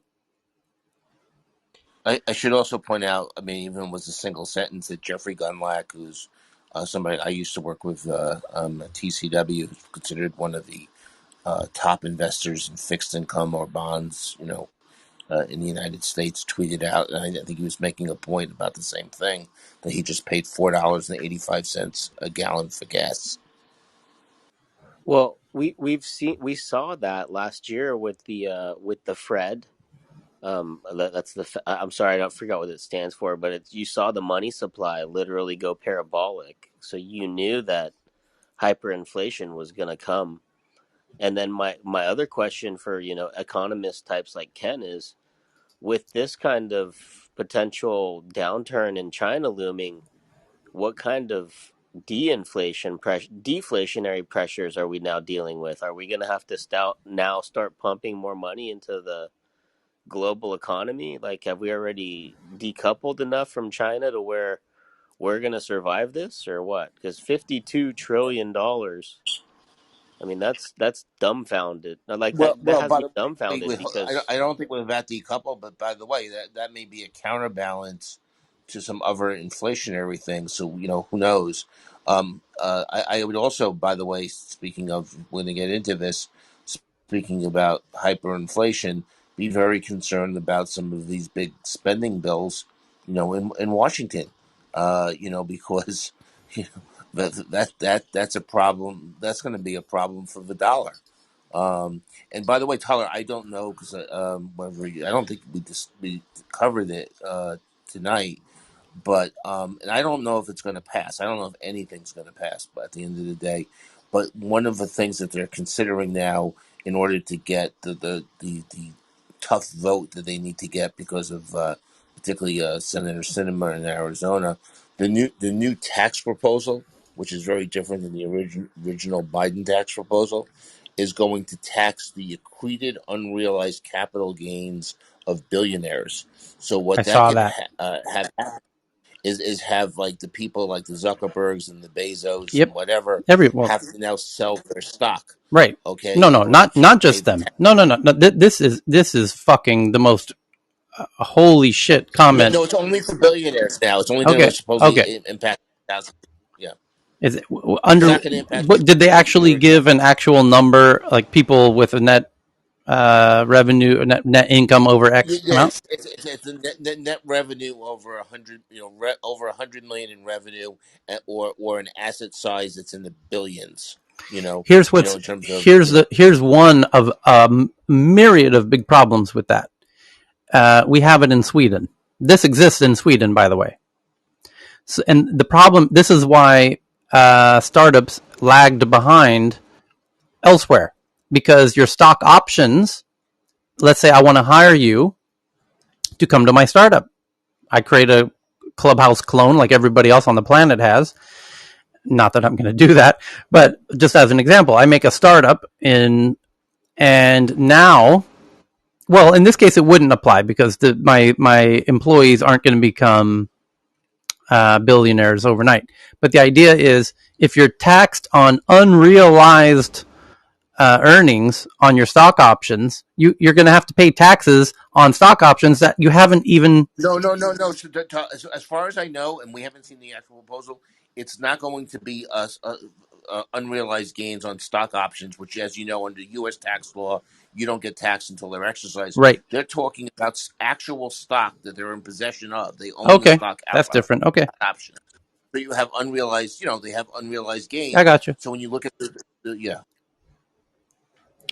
I got you, because people are throwing money into the markets and holding it there as a alternative to keeping it in banks, and then I can see why Yellen wants to tax it.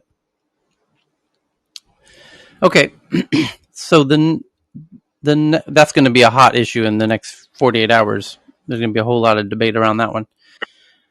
That's what I'm saying. I don't know. That's what I'm saying. I'm if this passes at the end of the day, but they're desperate for political reasons to say they want to win. They want to not say that they couldn't get anything passed. So who knows what they're going to do? Well, then there's the 600, the $600 or higher bank accounts get fully monitored now, No, right? they've already increased that to 10,000, and that Okay. may end up dropping out altogether. But it's now 10,000. Yeah. Okay. We'll pause there and meet again in 5 hours and take a little Subway sandwich break. This was a good one. Thanks. Yeah. Thank Thank you. you. Thanks, Thank you, Tyler. everyone. Uh-huh. Bye.